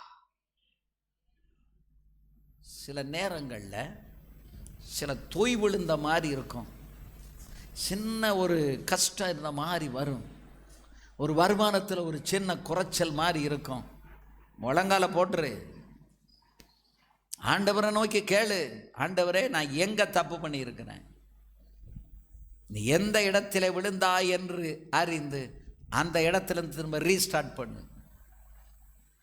ஆர்வ கோளாறுல சில நேரத்தில் நம்ம மிஸ்டேக் பண்ணிடுவோம். கர்த்தருக்கு முக்கியத்துவம் கொடுக்க மாட்டோம், கர்த்தருடைய காரியங்களை கவனமாக இருக்க மாட்டோம். அங்கே எல்லாம் பழமாக போயிடும். வேறு ஒன்றும் செய்ய வேண்டாம். நீ பழைய நிலைமைக்கு வரணும்னா ஒன்றை மட்டும் நீ செய்ய. கரெக்டாக அந்த இடத்த பாயிண்ட பிடி. அந்த உனக்கு அது தெரியும் போது ஏதோ ஒரு காரியம் கோளாறு ஆகிருக்குதே, என்னன்னு நமக்கு புரியலையே, அந்த இடத்துல முழங்கால போடு, ஆண்டவர் நோக்கி ஜெபம் பண்ணு. சில நேரம் குடும்பமாக ஜெபம் பண்ணுங்க, உனக்கு கர்த்தர் வெளிப்படுத்திடுவார். இதுதான் ஐயா மிஸ்டேக்கு, எப்பா இந்த இடத்துல you are failed in this place, rectify, I will bless you.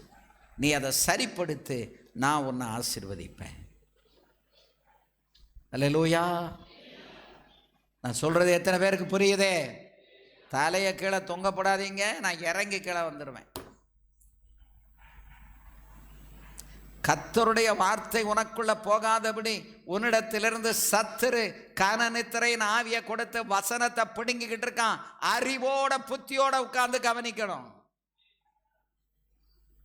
ஆண்டவர் பேசுகிற வார்த்தை உன் இருதயத்தில் போகல அப்படின்னா அடுத்த வாரத்தில் நீ அந்த தீமையை சந்திக்க போகிறாய் என்ற அர்த்தம். தப்பதுக்கு உனக்கு வழி தெரியாது, அந்த வழியைத்தான் இப்ப சொல்லி கொடுத்துக்கிட்டு இருக்காரு ஆண்டவர். அல்லேலூயா. விழிப்பா உட்கார்ந்து வசனத்தை கேட்கணும். வசனம் கேட்குற நேரத்தில் பக்கத்தில் உள்ள அசைவோ தலையை தொங்க போடுறதோ தூங்குறதோ எந்த சோலையை வச்சு கிடக்கக்கூடாது. எல்லாரும் கைதட்டி கத்தரை தோத்திரம் பண்ணுங்க. உங்க ஆத்மாவுக்கு நான் உத்தரவாதம் பண்ணணும். அல்லேலூயா. நல்ல நல்ல சத்தமா கையடிங்க.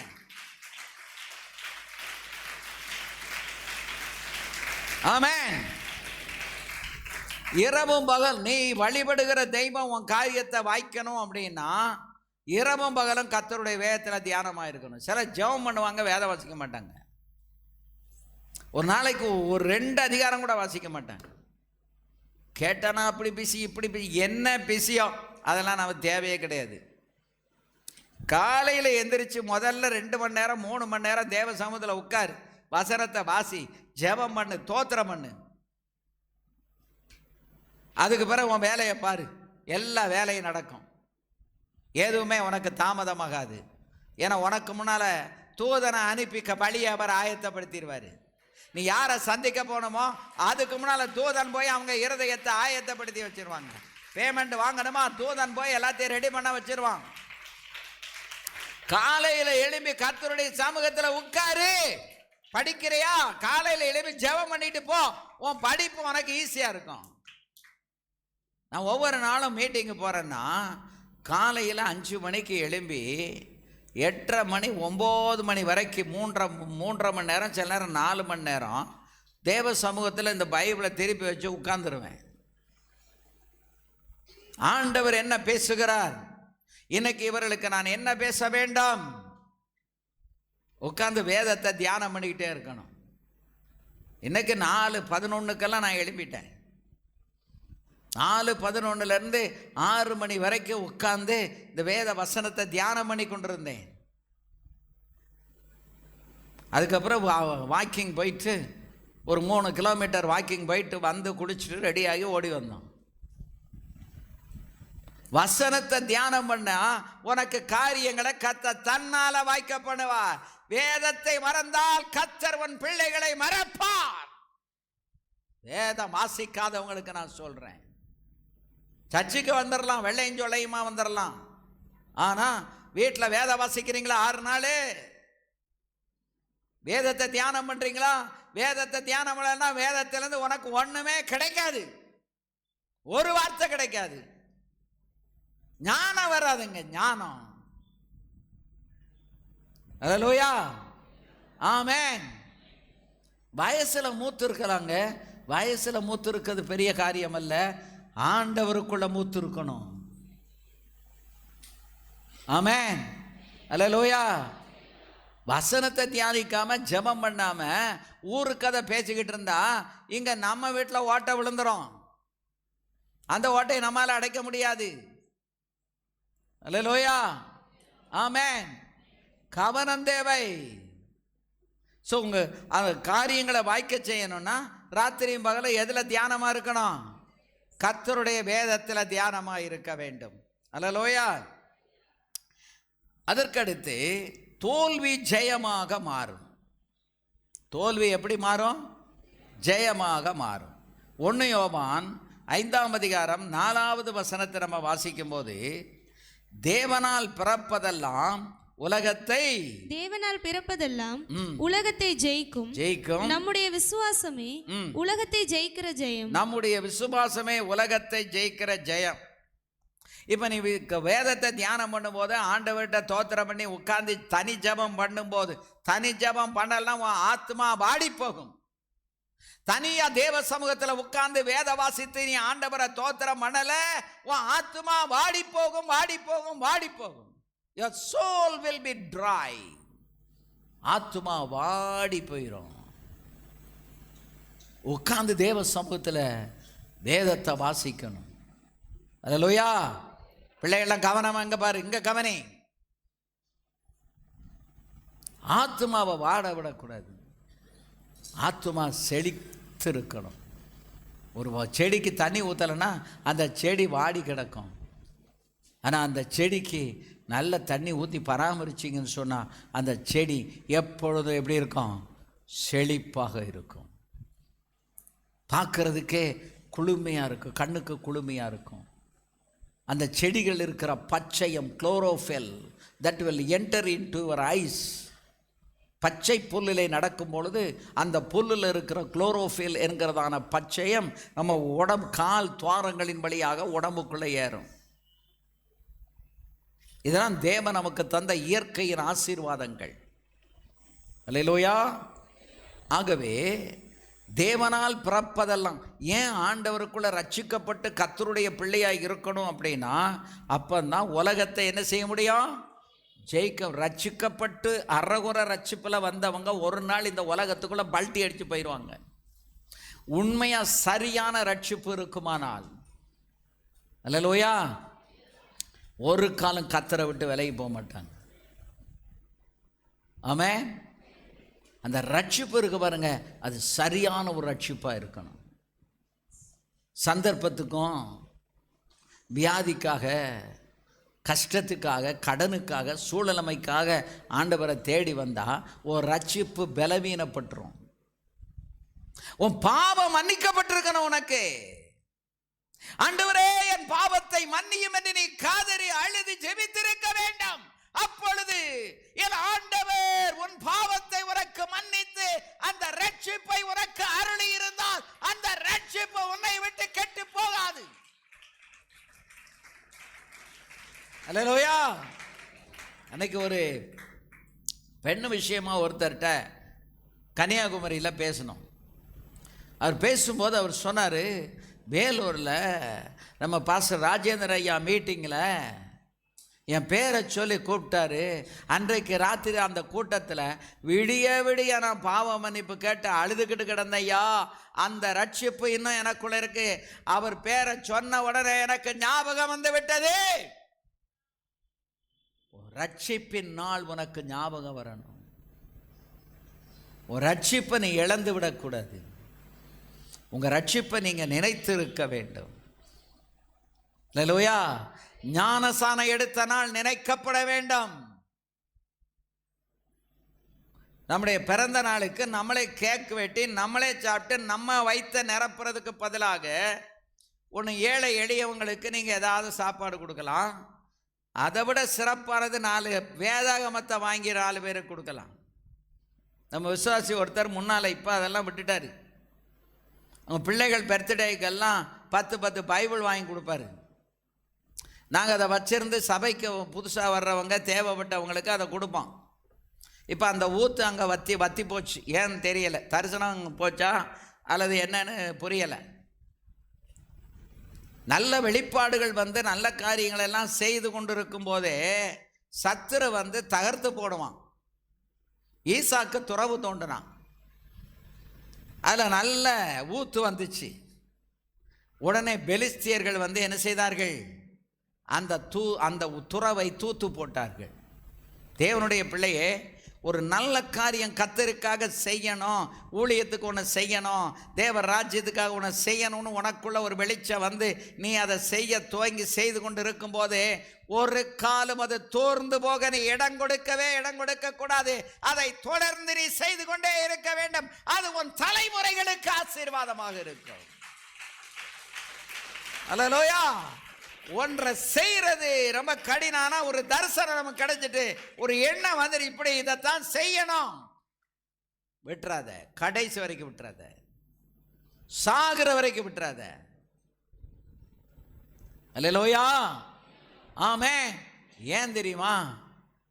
அது ஆண்டவர் நம்மளை உணர்த்தி நம்ம செய்தது, நம்மளா நினைச்சு செய்யலை. சாத்தான் பார்த்துக்கிட்டே இருப்பான்.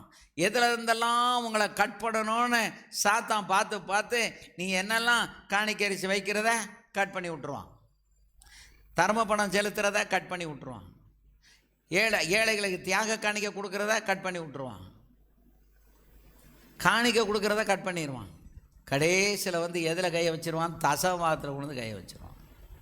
தசமபாகத்தையும் கொடுக்க விட மாட்டான். இந்த ஊழியரில் உருவாக்குற அந்த காணிக்கையும் கொடுக்க விட மாட்டான். அல்லேலூயா. இப்படி ஒன்று ஒன்றா கட் பண்ணி விதைக்கிறத, நல்ல கவனிங்க, எதை விதைக்கிறத கட் பண்ணி விட்டுருவான். எப்போ நம்ம விதைக்கலையோ அப்புறம் அறுவடை வந்து நமக்கு இல்லாமல் போயிடும். கண்ணீரோடு விதைக்கிறவன் கொடுக்க முடியலை தான். நான் ஒவ்வொரு வாரமும் சிலருக்கு உதவி செய்து ஆகணும். அப்படி உதவி செய்கிறதுக்கு சில நேரம் பணம் இருக்காது. எனக்கு கிடைக்கிற காணிக்கை 500, 1000, 2000 ஒதுக்கி வச்சு நான் இங்கேருந்து போகும்போது இப்போ இன்றைக்கி காலையில் யோசித்து பார்த்தேன், எத்தனை கவர் எடுத்து வைக்கணும். இன்றைக்கி நான் போன உடனே சேலம், ஆரன்பாளையம், கள்ளக்குறிச்சி, உடுமலைப்பேட்டை, அழகியபாண்டியபுரம் 5 கவர் எடுத்து வச்சு 5லையும் வைக்கணும். 3500, 2000, 2000, 2000, 1000 எல்லாத்தையும் கவரில் எடுத்து வச்சு, எனக்கு ட்ராவல் 7000 ரூபா வேணும் டீசலுக்கு, 1500 வேணும் ஃபாஸ்டாக்குக்கு, எல்லாத்தையும் ரெடி பண்ணி வச்சு, சில நேரம் ரெடி பண்ண முடியாது, ஆனால் வெறும் கவரில் பேரை எழுதி என் பேக்கில் வச்சுட்டு போயிடுவேன். அந்தந்த இடத்துல யாரை கொண்டாவது கர்த்தர் ஒரு வாசலை திறந்து கொடுத்து இன்னைக்கு வரைக்கும் என் விசுவாசம் தோத்து போகவில்லை. அல்லேலூயா, விசுவாசம் தோத்து போகலைங்க. அது ஒரு சிறப்பான ஊழியம், அநேகரை உருவாக்குற ஊழியம், அது நடந்து கொண்டே வருகிறது. அல்லேலூயா. ஏன்னா அது எனக்கு தரிசனம் தந்த ஊழியம், அதை நான் நிறுத்த முடியாது. மிஷனரி ஊழியம், கர்த்தர் நமக்கு தரிசனம் தந்த ஊழியம், நிறுத்த முடியாது. ஜப்பான் ஊழியம் நிறுத்த முடியாது. அல்லேலூயா, ஆமென். நம்ம மரித்தாலும் நம்ம தரிசனம் நிறைவேறி கொண்டிருக்கணுங்கிற எண்ணம் நமக்கு இருக்க வேண்டும். அல்லேலூயா. சென்னையில் ஒருத்தர் முக்கியமான இடத்துல வேப்பேரியில் அவருக்கு ஒரு அருமையான வீடு. இன்றைக்கி அந்த வீடு எப்படி பார்த்தாலும் ஒரு 3-4 கோடிக்கு போகும். அந்த வீட்டை மட்டுன்னு மிஷனரி அப்ஹோல்டர்ஸ் ட்ரஸ்ட் அப்படிங்கிற மிஷனரி அந்த ஸ்தாபனத்துக்கு எழுதி வச்சுட்டார். வட இந்தியாவிலிருந்து தென்னிந்தியாவுக்கு வருகிறதான ஊழியர்கள் அங்கே இளைப்பாரி அல்லது ட்ரீட்மெண்ட் எடுக்கணும்னா அங்கே தங்கிக்கிடலாம். நான் அந்த 10-15 வருஷத்துக்கு முன்னால் ஹெச்பிஐயில் ஒரு ரூம் எடுத்து அதில் ஒரு டாக்டர் பேன்னு ஒரு கொரியன், அவர் வந்து ஒரு டாக்டரேட் ப்ரோக்ராம் நடத்தினார். அதில் டீச் பண்ணுறதுக்கு நான் போவேன். அப்போது ஒரு வாரம் 5 நாள் அந்த மட்டில் தான் நான் போய் தங்கியிருப்பேன். லாட்ஜில் போய் தங்குறதில்ல, அந்த மட்டில் தான் தங்கியிருப்பேன். மிஷனரிகள்லாம் அங்கே தான் வந்து தங்கியிருப்பாங்க. கோடிகள் பெறும் வீட்டை அவர் அந்த மிஷனரி அப்ஹோல்டர்ஸ் ட்ரஸ்ட்டுக்கு அவர் எழுதி வைத்திருக்கிறார். அல்லேலூயா, ஆமென். ஏன் அப்படின்னா, நமக்கு கர்த்தர் தரிசனமாய் தந்த சில காரியங்களை பிசாசு வந்து தொடர்ந்து செய்ய விட மாட்டான். கவனமாக இருக்கணும், எச்சரிக்கையாக இருக்கணும். நம்ம அதை செய்தோம்ல, இதை செய்தோம்லாம், எதை செய்தாலும் சரி, செய்கிற கர்த்தர் நமக்கு ஸ்டார்ட் பண்ணி விட்ட ஊழியத்தை ஒரு நாள் நிறுத்தக்கூடாது. அல்லேலூயா, ஆமென். பர்த்டேக்கு ட்ரெஸ் எடுக்காமல் இருக்கமா, கேக் வாங்காமல் இருக்கமா, பிரியாணி போடாமல் இருக்கமா, எல்லாம். அதை விட அது பிள்ளைகளை சந்தோஷப்படுத்த கண்டிப்பாக செய்யணும், செய்யாமல் நிறுத்தக்கூடாது. பட் அதோடு சேர்ந்து எல்லாருக்கும் அந்த சிந்தை வரல, ஒரு சிலருக்கு அந்த சிந்தை வந்ததல்லவா, அந்த சிந்தையை விற்று போடக்கூடாது, அல்லது அந்த ஊற்று அடைபட தூர்த்து போட இடம் கொடுக்கக்கூடாது. அல்லேலூயா. நன்மை செய்வதில் சோர்ந்து போகாதிருங்கள். ஆமென். உள்ளத்தில் ஒரு எண்ணத்தை கர்த்தர் கொடுக்குறாருன்னா அது தேவன் தான் அந்த எண்ணத்தை உருவாக்குகிறார், அதை மறந்துடாதீங்க. அந்த எண்ணத்தை செயல்படுத்துங்க. ஆமென், அல்லேலூயா. அதனால தான் தேவனால் பிறப்பதெல்லாம் உலகத்தை ஜெயிக்கும். விசுவாசமே உலகத்தை ஜெயிக்கிற ஜெயம். இயேசுவானவர் தேவனுடைய குமாரன் என்று விசுவாசிக்கிறதே அன்றி உலகத்தை ஜெயிக்கிறவன் யார்? அல்லேலூயா. அப்போ தோல்வி, நீ கர்த்தரை ஒழுங்காக சேவித்தால் என் ஆண்டவர் உனக்கு தோல்வியை எல்லாம் ஜெயமாக மாற பண்ணுவார். இந்த வாரத்தில் அந்த ஜெயத்தை நான் அனுபவிக்கிற விசுவாசிக்கிறவங்க ஜெயத்தை அனுபவிப்பீர்கள். கையை உயர்த்தி, ஆண்டவரே எனக்கு இந்த வாரத்தில் ஜெயம் வேணும். அல்லேலூயா. கர்த்தர் ஜெயத்தை தருவார். 4வது, தடுமாற்றங்கள் நீங்கும். தடுமாற மாட்டோம். சில நேரத்தில் சில விஷயங்களில் தடுமாறிடுவோம். ஆண்டவர் நம்ம கூட இருப்பார். ஆனால் நாம் வழிபடுகிற தெய்வம், நாம் தூதனை நமக்கு முன்னால் அனுப்புனா, நம்ம கர்த்தருக்கு முன்னால் ஒழுங்காக நடந்துக்கிட்டு இருந்தா என்ன செய்ய மாட்டோம்? தடுமாற மாட்டோம்.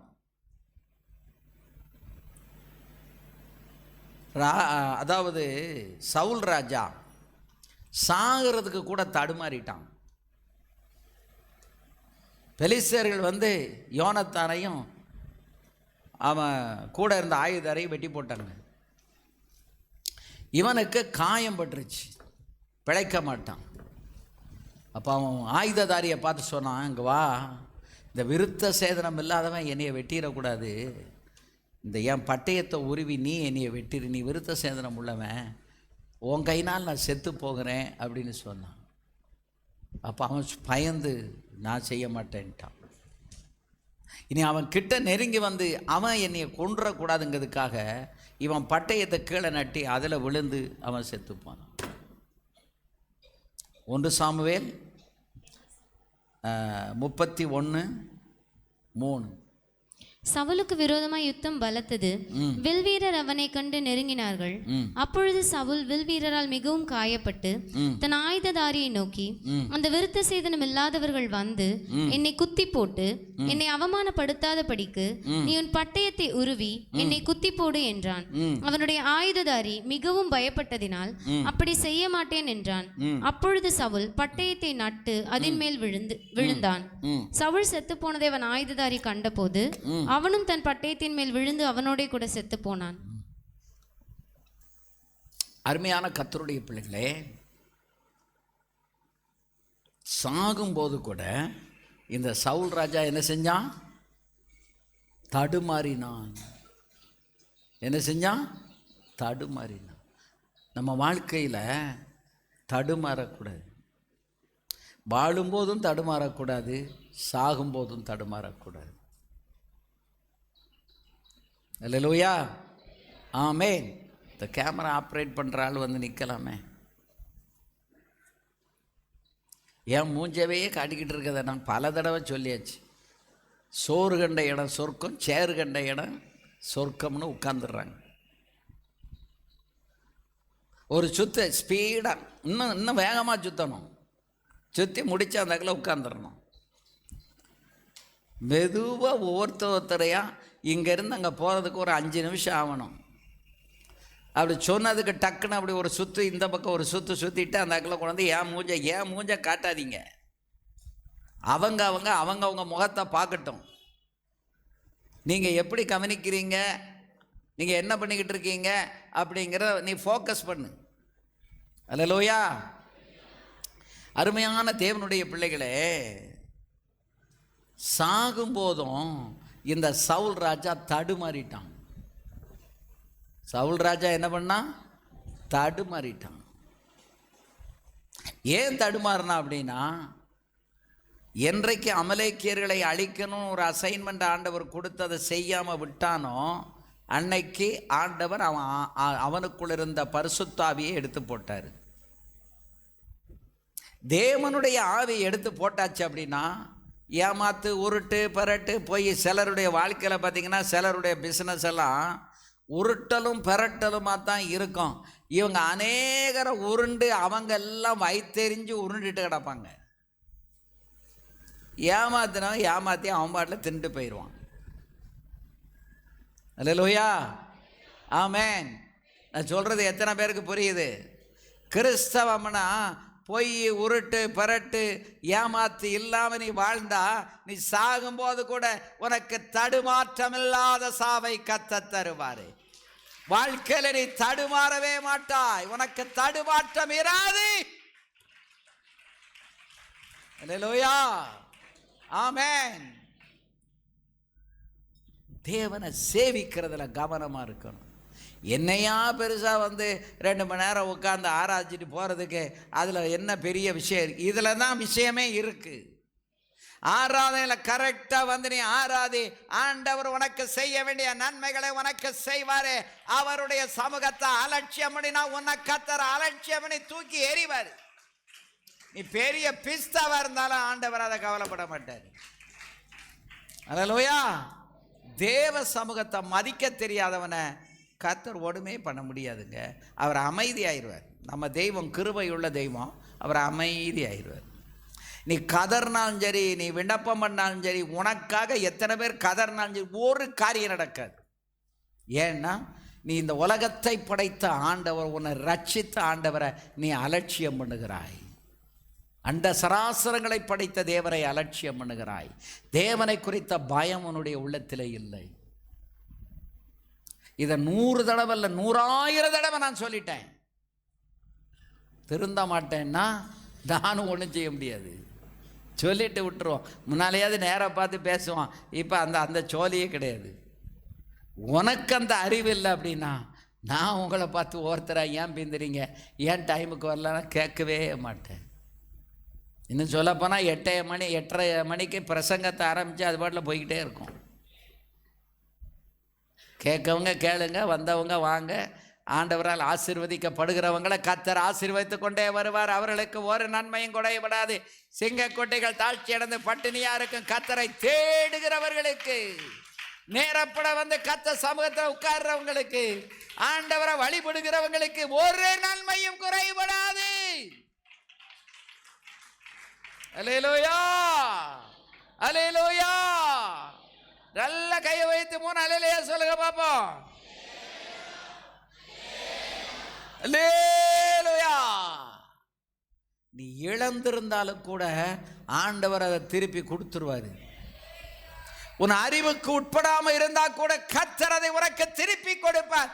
என் ஆண்டவர் அவ்வளவு உண்மையுள்ளவர், கிருபை உள்ளவர், வல்லமை உள்ளவர்.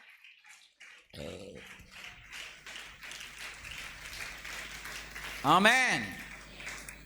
என்னைக்கு சவுல் கீழ்ப்படியாம போனானோ, கர்த்தரை சேவிக்கிறத விட்டானோ, அந்த கொள்ளைய அருவருப்பான அமலேக்கிய கொள்ளைய, அந்த மாடு ஆடு அங்க இருக்கிற ஸ்திரீகள், அந்த ராஜாவை அவன் பார்த்து மௌந்தானோ, அன்னைக்கே ஆவிய ஆண்டவர் எடுத்து போட்டார். தேவன் சொன்னதை நிறைவேற்றல. அது மட்டும் இல்ல, அவன் செய்த இன்னொரு அருவருப்பு, அது அங்கே அழிக்க சொன்னாரு. அதை எல்லாத்தையும் பலி செலுத்தணும்னு எங்க கொண்டு வந்துட்டான்? இஸ்ரவேல் ஜனத்துக்குள்ள, அந்த தேசத்துக்குள்ள கொண்டு வந்துட்டான். அது அருவருப்பு. எல்லாத்தையும் அங்கே வெட்டி போட்டு ஒன்றும் பிழைக்க விடக்கூடாதுன்னு சொல்லி இருக்க, அதில் கொளுத்தவைகள் எல்லாம் அங்கே கொண்டு வந்துட்டான். கர்த்தருக்கு அதுதாங்க கோபம் ஊட்டுதலே உச்சகட்டம்.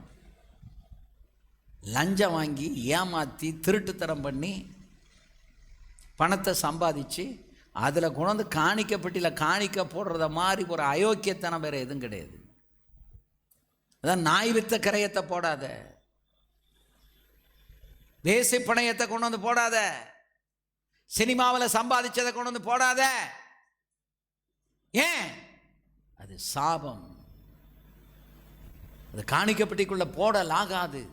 அதனால தான் இயேசுவை காட்டி கொடுத்த யூதாசு 30 வெள்ளிக்காசை கொஞ்சம் ரிட்டர்ன் பண்ணும்போது அதை காணிக்கப்பட்டியில் போடலாகாது என்று சொல்லி மறுத்துட்டாங்க.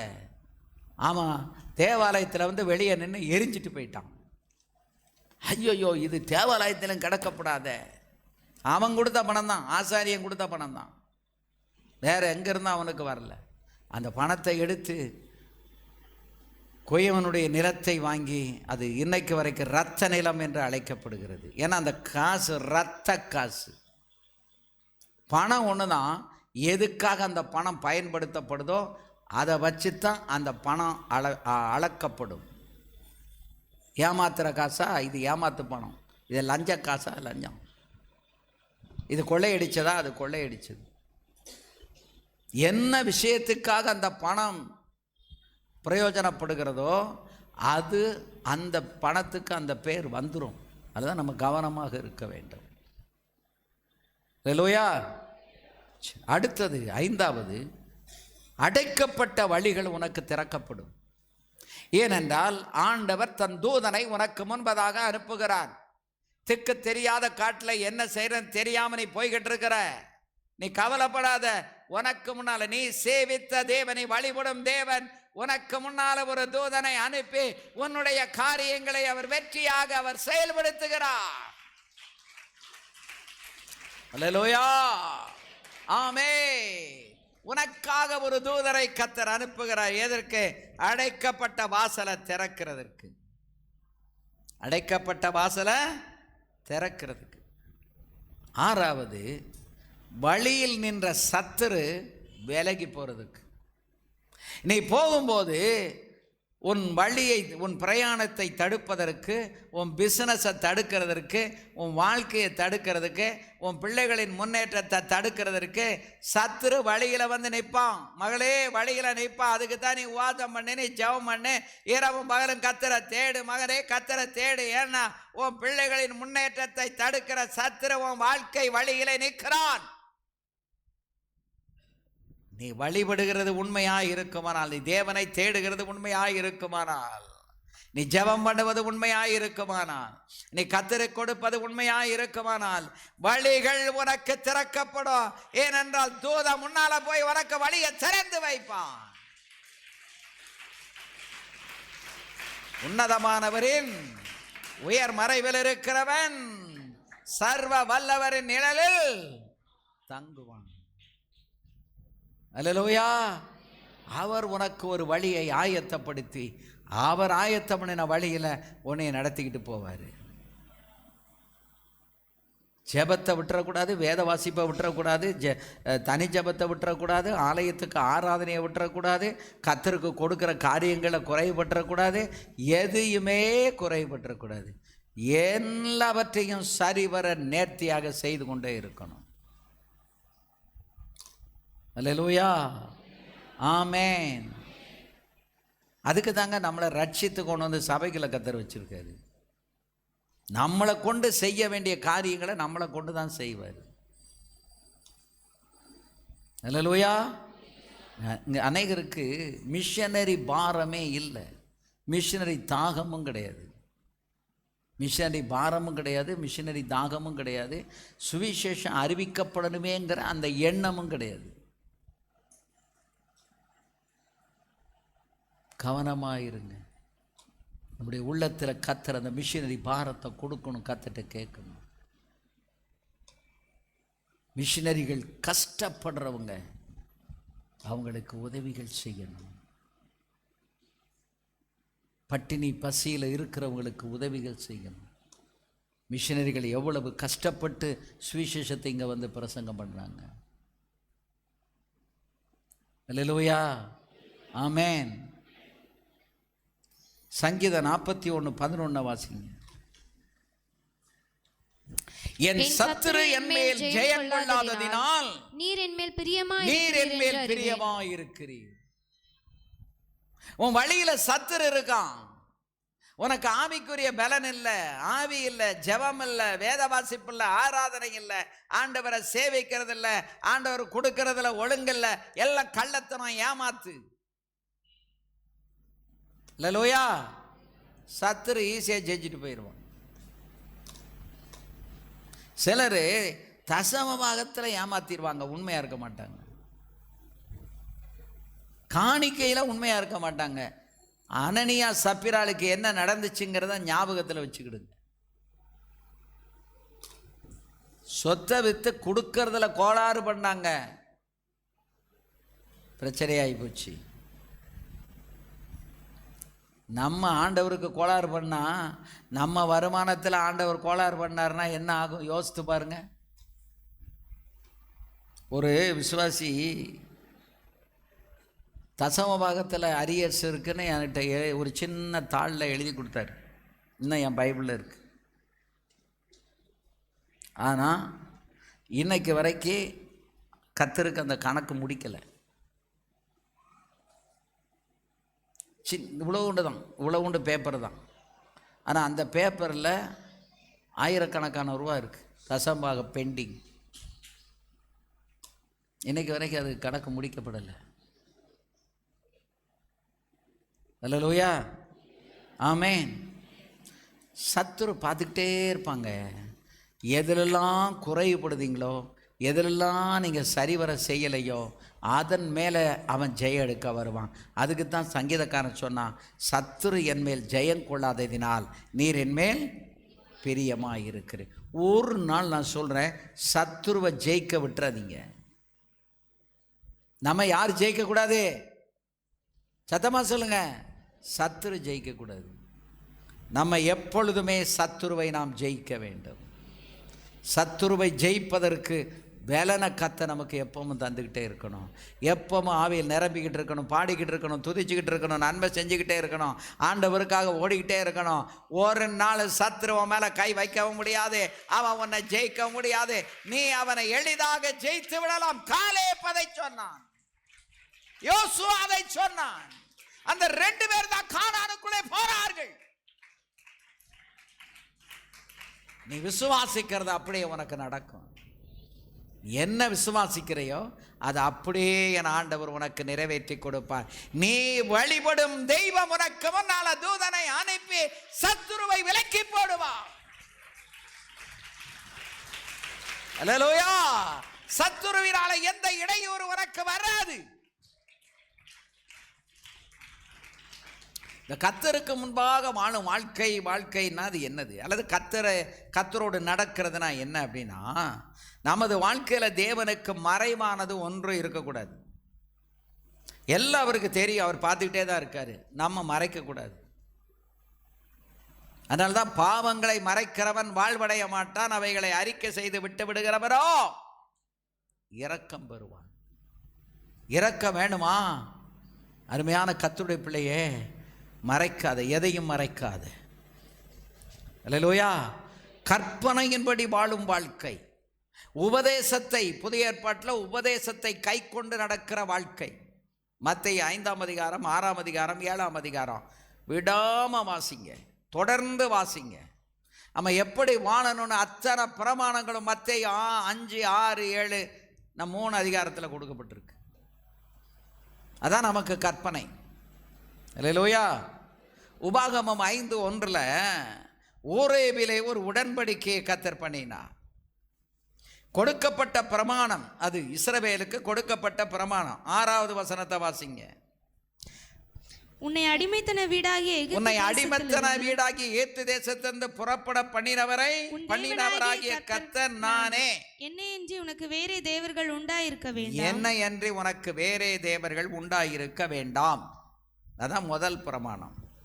அது எப்பவும் நம்ம வாழ்க்கையில் இருக்கணும். ஆண்டவர் இடத்த யாருக்கும் கொடுத்துடக்கூடாது. மனைவிக்கு, பிள்ளைகளுக்கு, நம்ம தொழிலுக்கு, வேலைக்கு, வருமானத்துக்கு, அப்பாவுக்கு, அம்மாவுக்கு, சகோதர சகோதரிகளுக்கு, ஈவன் பாஸ்டருக்கு, யாருக்குமே கொடுக்கக்கூடாது. முதல்ல கர்த்தர், அப்புறம் மனைவி, அப்புறம் பிள்ளைகள். அந்த வரிசையை கரெக்டாக வைக்கணும். அல்லேலூயா. மேலே வானத்திலும் கீழே பூமியிலும் பூமியின் கீழ் தண்ணீரிலும் உண்டாயிருக்கிறவைகளுக்கு ஒப்பான ஒரு சொரூபத்தை ஆகிலும் யாதொரு விக்கிரகத்தை ஆகிலும் நீ உனக்கு உண்டாக்க வேண்டாம். நீ உனக்கு அது உண்டாயிருக்கக்கூடாது, நீ உண்டாக்கவும் வேண்டாம். நீ அவைகளை நமஸ்கரிக்கவும் சேவிக்கவும் வேண்டாம். அதை நமஸ்கரிக்கவும் அதை சேவிக்கவும் வேண்டாம். போய் அதுக்கு பொரிய வாங்கி வச்சேன், அதுக்கு நான் போய் அல்வா வாங்கி கொடுத்தேன். Nothing, no, they cannot eat anything. அதோட தெருவில் இருக்கிற ஒரு ஏழைக்கு ஒரு 100 அல்வா வாங்கி கொடுங்க, அவன் உங்களை கையெடுத்து கும்பிடுவான். ஏன்னா எளியவனுக்கெல்லாம் சாப்பாட்டுக்கே வழி இல்லை. அவனுக்கு அல்வா எங்கே கிடைக்கும்? பால்கோவா எங்கே கிடைக்கும்? அல்லேலூயா. எனக்காவது அல்வா அப்படி வாங்கி கொடுத்துருக்கீங்களா? யோசிச்சிருக்கீங்களா? நம்ம தான் வாங்கி சாப்பிட்ருக்கோம் இருட்டுக்கடை அல்வா. இல்லாதவனுக்கு என்னைக்காவது கொடுத்துருக்கோமா? பார்க்கத பாரு, பார்க்க பார்வையில் நாங்கள் எங்கே கொடுத்தா அப்படி நினைப்பே வரலையே. வராது. என்னது வராது? நினைப்பே வராது. நம்ம தான் வாங்கி சாப்பிடணும்னு நினப்பு வருதே ஒழிய ஒரு ஏழை எளியவங்களுக்கு அல்வா வாங்கி கொடுக்கணுங்கிற எண்ணம் சொல்லுங்க வராது. இனி வருமா? வரும், வரணும். ஹல்லேலூயா, ஆமென். அருமையான கர்த்தருடைய பிள்ளைகளே, நீ அதை உண்டாக்காத, சேவிக்காத, நமஸ்கரிக்காத, வேண்டாம். தேவனாகிய கர்த்தராய் இருக்கிற நான் எரிச்சல் உள்ள தேவன். நம்ம எந்த ஒன்றும் பிசகாக செய்தால், கர்த்தருக்கு பிரியமில்லாத ஒன்றை பிசகாக செய்தால் அவருக்கு என்ன வந்துடும்? எரிச்சல் வந்துடும், கோபம் வந்துடும். அவர் எரிச்சலோடு நிற்க மாட்டார். என்னை பகைக்கிறவர்களை பிதாக்களுடைய அக்கிரமத்தை பிள்ளைகளிடத்தில் ஆண்டவரை பகைச்சா பிதாக்களுடைய அக்கிரமத்தை பிள்ளைகளிடத்திலும் மூன்றாம் நான்காம் தலைமுறை மட்டும் விசாரிக்கிறவராய் இருக்கிறேன். அல்லேலூயா. என்னிடத்தில் அன்பு கூர்ந்து என் கற்பனைகளை கை கொள்ளுகிறவர்களுக்கு 1000 தலைமுறை நான் இறங்குகிறவராயிருக்கிறேன். அல்லேலூயா. நீங்க தேவனில் அன்பு கூர்ந்து தேவனை சேவித்தால், ஆண்டவரை ஒழுங்கா நீங்க சேவித்து கொண்டு வந்தால் 1000 தலைமுறைக்கு உன் நிமித்தம் உன் சந்ததிக்கு அங்கே நன்மை உண்டாகும். அல்லேலூயா, ஆமென். 11வது வசனத்துல பாசிங்க. உன் தேவனாகிய கர்த்தருடைய நாமத்தை வீணிலே வழங்காதிருப்பாய். சும்மா எதுக்கு எடுத்தாலும் வந்து ஆண்டவர் நாமத்துல சொல்ல நான் அதை செய்யல, நீ தான் அங்க செஞ்சிருக்கிய. நீ ஆண்டவர் நாமத்தை எடுத்தாலே அங்க வம்பு இருக்குன்னு அர்த்தம். கர்த்தர் பார்த்துக்கிடுவாரு. சிலர் சொல்லுவாங்க கர்த்தர் பார்த்துக்கிட்டே, நீ எல்லாத்தையும் பார்த்துக்கிட்டு தான் இருக்காரு. அதான் நான் இன்னைக்கு பிரசங்கமே தான். ஒன்று எல்லாத்தையும் அவ தான் பார்த்துக்கிட்டு இருக்காரு. நான் ரொம்ப யோக்கியம், கர்த்தர் பார்த்துக்கிடுவாரு. அந்த வார்த்தையை என்னைக்கு சொன்னையே எங்கள் அப்பா கூதலுக்குள்ள இல்லைன்னு அர்த்தம், நான் தான் செஞ்சிருக்கோம்னு அர்த்தம். அல்லேலூயா. வீணாவில் அவர் நாமத்தை வணங்கக்கூடாது. அவர் தண்டியாமல், கர்த்தர் தம்முடைய நாமத்தை வீணிலே வழங்குகிறவனை தண்டியாமல் விடார்.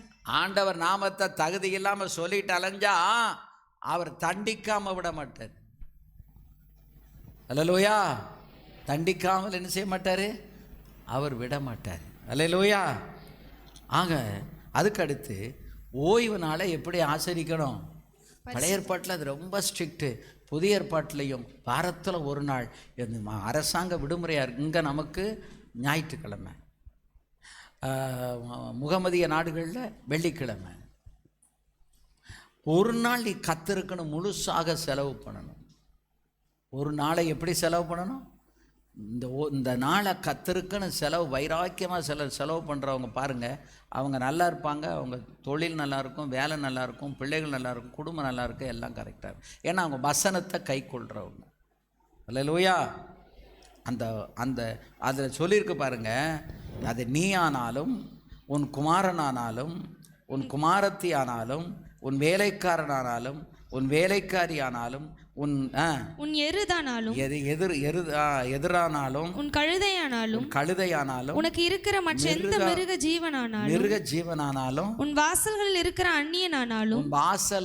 அந்நியனானாலும், யாதொரு வேலையும் செய்ய வேண்டாம். யாதொரு வேலையும் செய்யக்கூடாது. இளைப்பார். அன்னைக்கு இளைப்பாரி கர்த்தரை தேடு. கர்த்தருடைய பிரமாணம். அல்லேலூயா. ஒன்று, நான் அவர் புடப்புற பண்ணிட்டவரை நினைக்கணும். நம்ம என்னைக்கு பாவத்திலிருந்து ரட்சிக்கப்பட்டோமோ அந்த ரட்சிப்பினால் மறக்கவே கூடாது, அது நினைவில் இருக்கணும். அல்லேலூயா. இன்னும் சொல்லப்போனால் அந்த ரட்சிப்பின் நாளை கொண்டாடுங்க. வீட்டில் ஒரு ஜபக்கூட்டம் வச்சு எங்களை கூப்பிட்டு அன்றைக்கி ஒரு ஜபக்கூட்டம் வச்சு எல்லோரும் வந்து உட்கார்ந்து அன்றைக்கி நம்ம ஆராதிப்போம். அது ரொம்ப முக்கியம். ரட்சிப்பின் அனுபவத்தை ஒரு காலம் மறந்துவிடக்கூடாது. அதை நினைத்து கொண்டே இருக்க வேண்டும் என்பது தான். உன்னை புறப்பட பண்ணின இரும்பு காலவாய் போன்ற எகிப்திலிருந்து புறப்பட பண்ணின அதை மறந்துடாதன்னு ஆண்டவர் சொல்கிறாரு. 16வது வசனத்தில் சொல்கிறாரு, உன் தேவனாகிய கர்த்தர் உனக்கு கொடுக்கிற தேசத்திலே உன் நாட்கள் நீடித்திருப்பதற்கும், உனக்கு கொடுக்குற தேசத்தில் ஆண்டவர் உன் ஆயுசுனால நீடித்திருப்பதற்கு. அப்படின்னா இன்னைக்கு என்னன்னா, உனக்கு எங்கே ஆண்டவர் வேலை குடிச்சு நீ எங்கே இருக்கையோ, நீ இருக்கிற அந்த இடத்துல நீ நன்றாய் இருப்பதற்கும், நீ நல்லா இருக்கிறதுக்கும் உன் தேவனாகிய கர்த்தர், உன் ஆண்டவராகிய கர்த்தர் உனக்கு கட்டளையிட்டபடியே உன் தகப்பனையும் உன் தாயையும் கனம் பண்ணுவாய். என்ன செய்யணும்? தகப்பனையும் தாயையும் கனம் பண்ணும். இன்றைக்கி எத்தனை பேர் தகப்பனை தாயை கனம் பண்ணுதாங்க? தகப்பனையும் தாயனும் ஒரு நாள் வேதனைப்படுத்தாதீங்க. நீ கனம் நாட்டிலும் கூட பரவாயில்ல, வேதனைப்படுத்தக்கூடாது. வார்த்தையினால் செயல்னால் வேதனைப்படுத்தாதீங்க. நம்ம வேதனைப்படுத்துகிறோம், நமக்கு அது ஆசீர்வாதமாக லபிக்காது. அல்லேலூயா. உன் தாயும் தகப்பனையும் கனம் பண்ணுவாயாக. கொலை செய்யாதிருப்பாயாக, விபச்சாரம் செய்யாதிருப்பாயாக, களவு செய்யாதிருப்பாயாக, பிறனுக்கு விரோதமாக பொய் சாட்சி சொல்லாதிருப்பாயாக, பிறனுடைய மனைவியை இச்சியாதிருப்பாயாக, பிறனுடைய வீட்டையும் அவனுடைய நிலத்தையும் அவனுடைய வேலைக்காரனையும் அவனுடைய வேலைக்காரியும் அவனுடைய எருதையும் அவனுடைய கழுதையும் பின்னும் பிறனுக்குள்ள யாதொன்றையும் இச்சியாதிருப்பாயாக. எந்த ஒன்றை இச்சிக்கப்படாது. அவனுக்கு வாச்சது அவனுக்கு, நமக்கு வாச்சது நமக்கு. இதில் நம்ம சந்தோஷமாக ஓடிக்கிட்டு இருக்கணும். நம்ம நோக்கமெல்லாம் இந்த உலகமல்ல, நித்திய ஜீவன். அல்லேலூயா.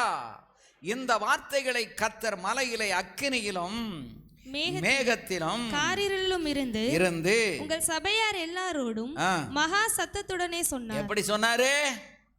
இன்னைக்கு வாயை திறந்து தோத்திரம் சொல்றதுக்கு யார் வாயில சத்தம் வருதா? தோத்திரம் தோத்திரம். இந்த சாக போறவன் சத்தம் போட்ட மாதிரி இழுத்துட்டு நடந்த மாதிரி இருக்கு. கர்த்தர் இந்த பிரமாணத்தை கொடுக்கும் போது எப்படி கொடுத்தார் தெரியுமா? மகா சத்தத்தோடும் அவைகளோடு ஒன்றும் கூட்டாமல் அவைகளை 2 கற்பனைகளிலே எழுதி என்னிடத்தில் கொடுத்தார். ஏன் தெரியுமா? நம்ம மாத்திடுவோம், நம்ம புத்தி அப்படிப்பட்டதுன்னு தெரியும். நம்ம வசதிக்கு தகுந்த மாதிரி வசனத்தை புரட்டிடுவோம். புரட்டவே முடியாது. வசனம் புரட்டப்படக்கூடாது. வசனம் சத்தியம் சமூலமானது. அது தேவனுடைய வார்த்தை. அதை ஒரு காலம் அதை மாற்றக்கூடாது. ஆமென். யாத்திராகமம் 20:18-19 தான் சொல்லியிருக்கு. ஜனங்கள் எல்லாரும் இடி முழக்கங்களையும் மின்னல்களையும் எக்கால சத்தத்தையும் மலை புகைகிறதையும் கண்டார்கள். அதை கண்டு ஜனங்கள் பின்வாங்கி தூரத்திலே நின்று மோசேயை நோக்கி, நீர் எங்களோட பேசும், நாங்கள் கேட்போம். தேவன் எங்களோட பேசாதிருப்பாராக, பேசினால் நாங்கள் செத்து போவோம் என்றார்கள். அது மட்டும் இல்லைங்க, பழைய ஏற்பாட்டில் புதிய உடன்படிக்கையை கர்த்தர் கொடுத்துருக்காரு. எரேமியா 31:31 வாசித்தீங்கன்னா பின்னால் வரப்போகிற புதிய உடன்படிக்கையை பழைய ஏற்பாட்டிலேயே கொடுத்துட்டார். இன்றைக்கி சில கிறுக்கங்க பழைய ஏற்பாடு வேண்டாம். பழைய ஏற்பாட்டில் தான் புதிய உடன்படிக்கையினுடைய அந்த சத்தியமே கொடுக்கப்பட்டது. எங்க? பழைய ஏற்பாட்டில். எரேமியா 31:31 வாசிங்க. இதோ நாட்கள் வரும் என்று கர்த்தர் சொல்லுகிறார், அப்பொழுது இஸ்ரவேல் குடும்பத்தோடும் யூதா குடும்பத்தோடும் புது உடன்படிக்கை பண்ணுங்க. பின்னால இயேசு கிறிஸ்து வந்து நமக்கு ரட்சிப்பு கொடுக்க போகிறார் என்கிற அந்த புதிய உடன்படிக்கையை முன்னாலே பழைய ஏற்பாட்டிலே கர்த்தர் கொடுத்துட்டாரு. நான் அவர்கள் பிதாக்களை எகிப்து தேசத்திலிருந்து அழைத்து வர கைப்பிடித்த நாளிலே அவர்களோட பண்ணின உடன்படிக்கையின் படி அல்ல. ஏனெனில் நான் அவர்களுக்கு நாயகராயிருந்தும் அந்த என் உடன்படிக்கை அவர்கள் மீறி அவமாக்கி போட்டார்களே என்று கர்த்தர் சொல்லுகிறார். அந்த உடன்படிக்கையை பழைய ஏற்பாட்டில் அவங்க மீறிட்டாங்க. அந்த ஜனங்கள், இஸ்ரவேல் ஜனங்கள் மீறி விட்டால் அவமாக்கி போட்டார்களே என்று கர்த்தர் சொல்லுகிறார். அந்நாட்களுக்கு பிற்பாடு நான் இஸ்ரவேல் குடும்பத்தோட பண்ண போகிற உடன்படிக்கையாவது, நான் என் நியாயப்பிரமாணத்தை அவர்கள் உள்ளத்திலே வைத்து அதை அவர்கள் இருதயத்திலே எழுதி நான் அவர்கள் தேவனாயிருப்பேன், அவர்கள் என் ஜனமாயிருப்பார்கள் என்று கர்த்தர் சொல்லுகிறார். அதான் இங்க வந்து புதிய உடன்படிக்கையை பண்ணி புதிய உடன்படிக்கையின் ரத்தமாகிய அந்த நற்கரணையை இப்ப நம்ம ஆசரிக்கிறோம். இது ரொம்ப பயபக்திக்குரியது. தப்போடு வைராக்கியத்தோடு சண்டையோடு இந்த பந்தியில் பங்கெடுத்தீங்கன்னு சொன்னால் இது உனக்கு ஆசீர்வாதமாக லபிக்காது. சண்டை இருக்கக்கூடாது, கோபம் இருக்கக்கூடாது, வைராக்கியம் இருக்கக்கூடாது. ஐயா, சண்டை போடாமலாம் இருக்க முடியும். மன்னிப்பு கேளு, மனம் திரும்பு. தப்பி தவறி பொய் சொல்லிடாத. பொய்யை சொல்லிட்டு மன்னிப்பு கேட்டுக்கலாமா? அந்த சோழியே இருக்கக்கூடாது. சந்தர்ப்பத்துக்கு தகுந்த மாதிரிலாம் பொய் சொல்லலாமா? பொய் உதடு கர்த்தருக்கு அருவருப்பு. அல்லேலூயா, ஆமென். ஆகவே இருதயத்தில் எழுதணும், அவர்கள் என் ஜனமாயிருப்பார்கள், நான் அவர்கள் தேவனாயிருப்பேன் என்று கர்த்தர் சொன்னார். அவங்களுடைய அக்கிரமத்தை இந்த புதிய உடன்படிக்கை என்பது என்ன தெரியுமா? நம்முடைய பாவத்தையும் அக்கிரமத்தையும் கர்த்தர் மன்னித்து ரத்தத்தினால கழுவி அதனால தான் சாபக்கெடலாம் நீக்கி இன்னைக்கு சந்தோஷமா இருக்கிறதுக்கு காரணம் அதுதான். உனக்குள்ள திரும்ப அந்த சாபம் வர நீ இடம் கொடுத்துறாத. இன்னைக்கு உன்னைய கர்த்தர் சந்தோஷமா வச்சிருக்காரு, உன் சந்ததியை சந்தோஷமா வச்சிருக்காரு. அதுல தொடர்ந்து ஓடி. அல்லேலூயா, ஆமென். ஆண்டவர் சொல்றார், இனி அவர்கள் பாவங்களை நான் நினையாதிருப்பேன். நீ அறிக்கை பண்ணி விட்டுட்டியா, இனி அவர் நினைக்க மாட்டார். அந்த பாவத்தை நினைச்சிருந்தா நம்மளை கொன்று போட்டிருப்பாரு. அவர் நம்மை கொன்று போடாமல் அவர் நம்ம மீது இரக்கம் வைத்து கிருபையினாலே நம்மை ரட்சித்து இன்றைக்கும் நமக்கு ஆண்டவர் என்ன செய்கிறாரே, மகிழ்ச்சியை கத்த தந்திருக்கிறார். அல்லேலூயா. 36வது வசனத்தில், இந்த நியமங்கள் எனக்கு முன்பாக இல்லாதபடிக்கு ஒளிந்து போனால் அப்பொழுது இஸ்ரவேல் சந்ததியும் எனக்கு முன்பாக என்றைக்கு ஒரு ஜாதி ஆகிறாதபடி அற்றுப்போகும் என்று கர்த்தர் சொல்லுகிறார். இந்த வானமும் பூமி ஒளிஞ்சாத்தாயா நான் அவங்க மேலே அன்பு இல்லாமல் இருப்பேன். அவ்வளவு அக்கிரமம் பண்ண அந்த இஸ்ரவேல் ஜனங்கள் மீது இன்றைக்கும் தேவன் இரக்கமுள்ளவராக இருக்கிறார். இன்றைக்கும் அவர்களுக்காக யுத்தம் பண்ணி கொண்டிருக்கிறார். இன்றைக்கும் அவர்களை ரட்சிக்க கர்த்தர் ஆயத்தமாக இருக்கிறார். இன்றைக்கும் அவர்கள் மனம் திரும்பி வர வேண்டும் என்று அவர்களுக்கு ஒரு காலத்தை கர்த்தர் ஒதுக்கி வைத்திருக்கிறார். அல்லேலூயா. இதே பிரமாணத்தை எபிரெயர் 8ஆம் அதிகாரம் 7லிருந்து 12 வரைக்கும் அந்த முதலாம் உடன்படிக்கை பிழை இல்லாதிருந்ததானால் 2ஆம் உடன்படிக்கைக்கு இடம் தேட வேண்டுவதில்லையே. அவர்களை குற்றப்படுத்தி அவர்களை நோக்கி, இதோ கர்த்தர் சொல்லுகிறது என்னவெனில், இஸ்ரவேல் குடும்பத்தோடும் யூதா குடும்பத்தோடும் நான் புது உடன்படிக்கையை ஏற்படுத்தும் காலம் வருகிறது. அவர்களுடைய பிதாக்களை எகிப்து தேசத்திலிருந்து கொண்டு வரும்படிக்கு நான் அவர்களுடைய கையை பிடித்த நாளிலே அவர்களோடு பண்ணின உடன்படிக்கையை போல இது இருப்பதில்லை. அந்த உடன்படிக்கையிலே அவர்கள் நிலை நிற்கவில்லையே. அங்க நிலை நிற்கல, இங்க உன்னை நிலை நிறுத்துறதுக்கு உனக்கு ஒரு சபையை கத்த தந்திருக்காரு, உன்னை வழிகாட்ட ஒரு போதகரை தந்திருக்காரு. நீ இதை மறந்துடாத உனக்கு மாத ஒரு நற்கருணை பந்திய கத்த தந்திருக்காரு. சபை ஐக்கியத்தை கத்த தந்திருக்கிறாரு. குறைகளை எல்லாம் உணர்த்தும் பிரசங்கங்களை கத்த தந்திருக்காரு. அது பழைய உடன்படிக்கை போல அல்ல, இது ஒரு புதிய உடன்படிக்கை. இது இயேசுவின் இரத்தத்தினால் ஏற்படுத்தப்பட்ட உடன்படிக்கை. அல்லேலூயா, அல்லேலூயா. அங்கே ஜனங்கள் கர்த்தரை மறந்தார்கள். இங்கே தேவன் மறக்க விட மாட்டார். நம்மை அவர் தொடர்ந்து வழி நடத்தி கொண்டே வருகிறார். அல்லேலூயா, அல்லேலூயா. அடுத்த வாரத்தில் தேவனுடைய கற்பனையின்படி வாழ்ந்தால் என்னெல்லாம் நன்மை கிடைக்கும், அல்லேலூயா, என்பதை அடுத்த வாரத்தில் நான் உங்களுக்கு தெளிவாக பிரசங்கம் பண்ணுறேன். ஏன்னா இந்த பிரசங்கம் முழுமையாக எடுத்தால் இன்னும் 1.5 மணி நேரம் வேணும். நமக்கு நேரம் முடிந்து விட்டது. அல்லேலூயா, ஆமென். ஆகவே எல்லாரும் ஒரு நிமிடம் சிந்தித்து பாருங்க, தேவன் நமக்கு எவ்வளவு நல்லவராயிருந்து எவ்வளவு அருமையாக நம்மை நடத்தி கொண்டு. ஜெபத்தில் யாரும் தெற்க வடக்க நடக்காதீங்க.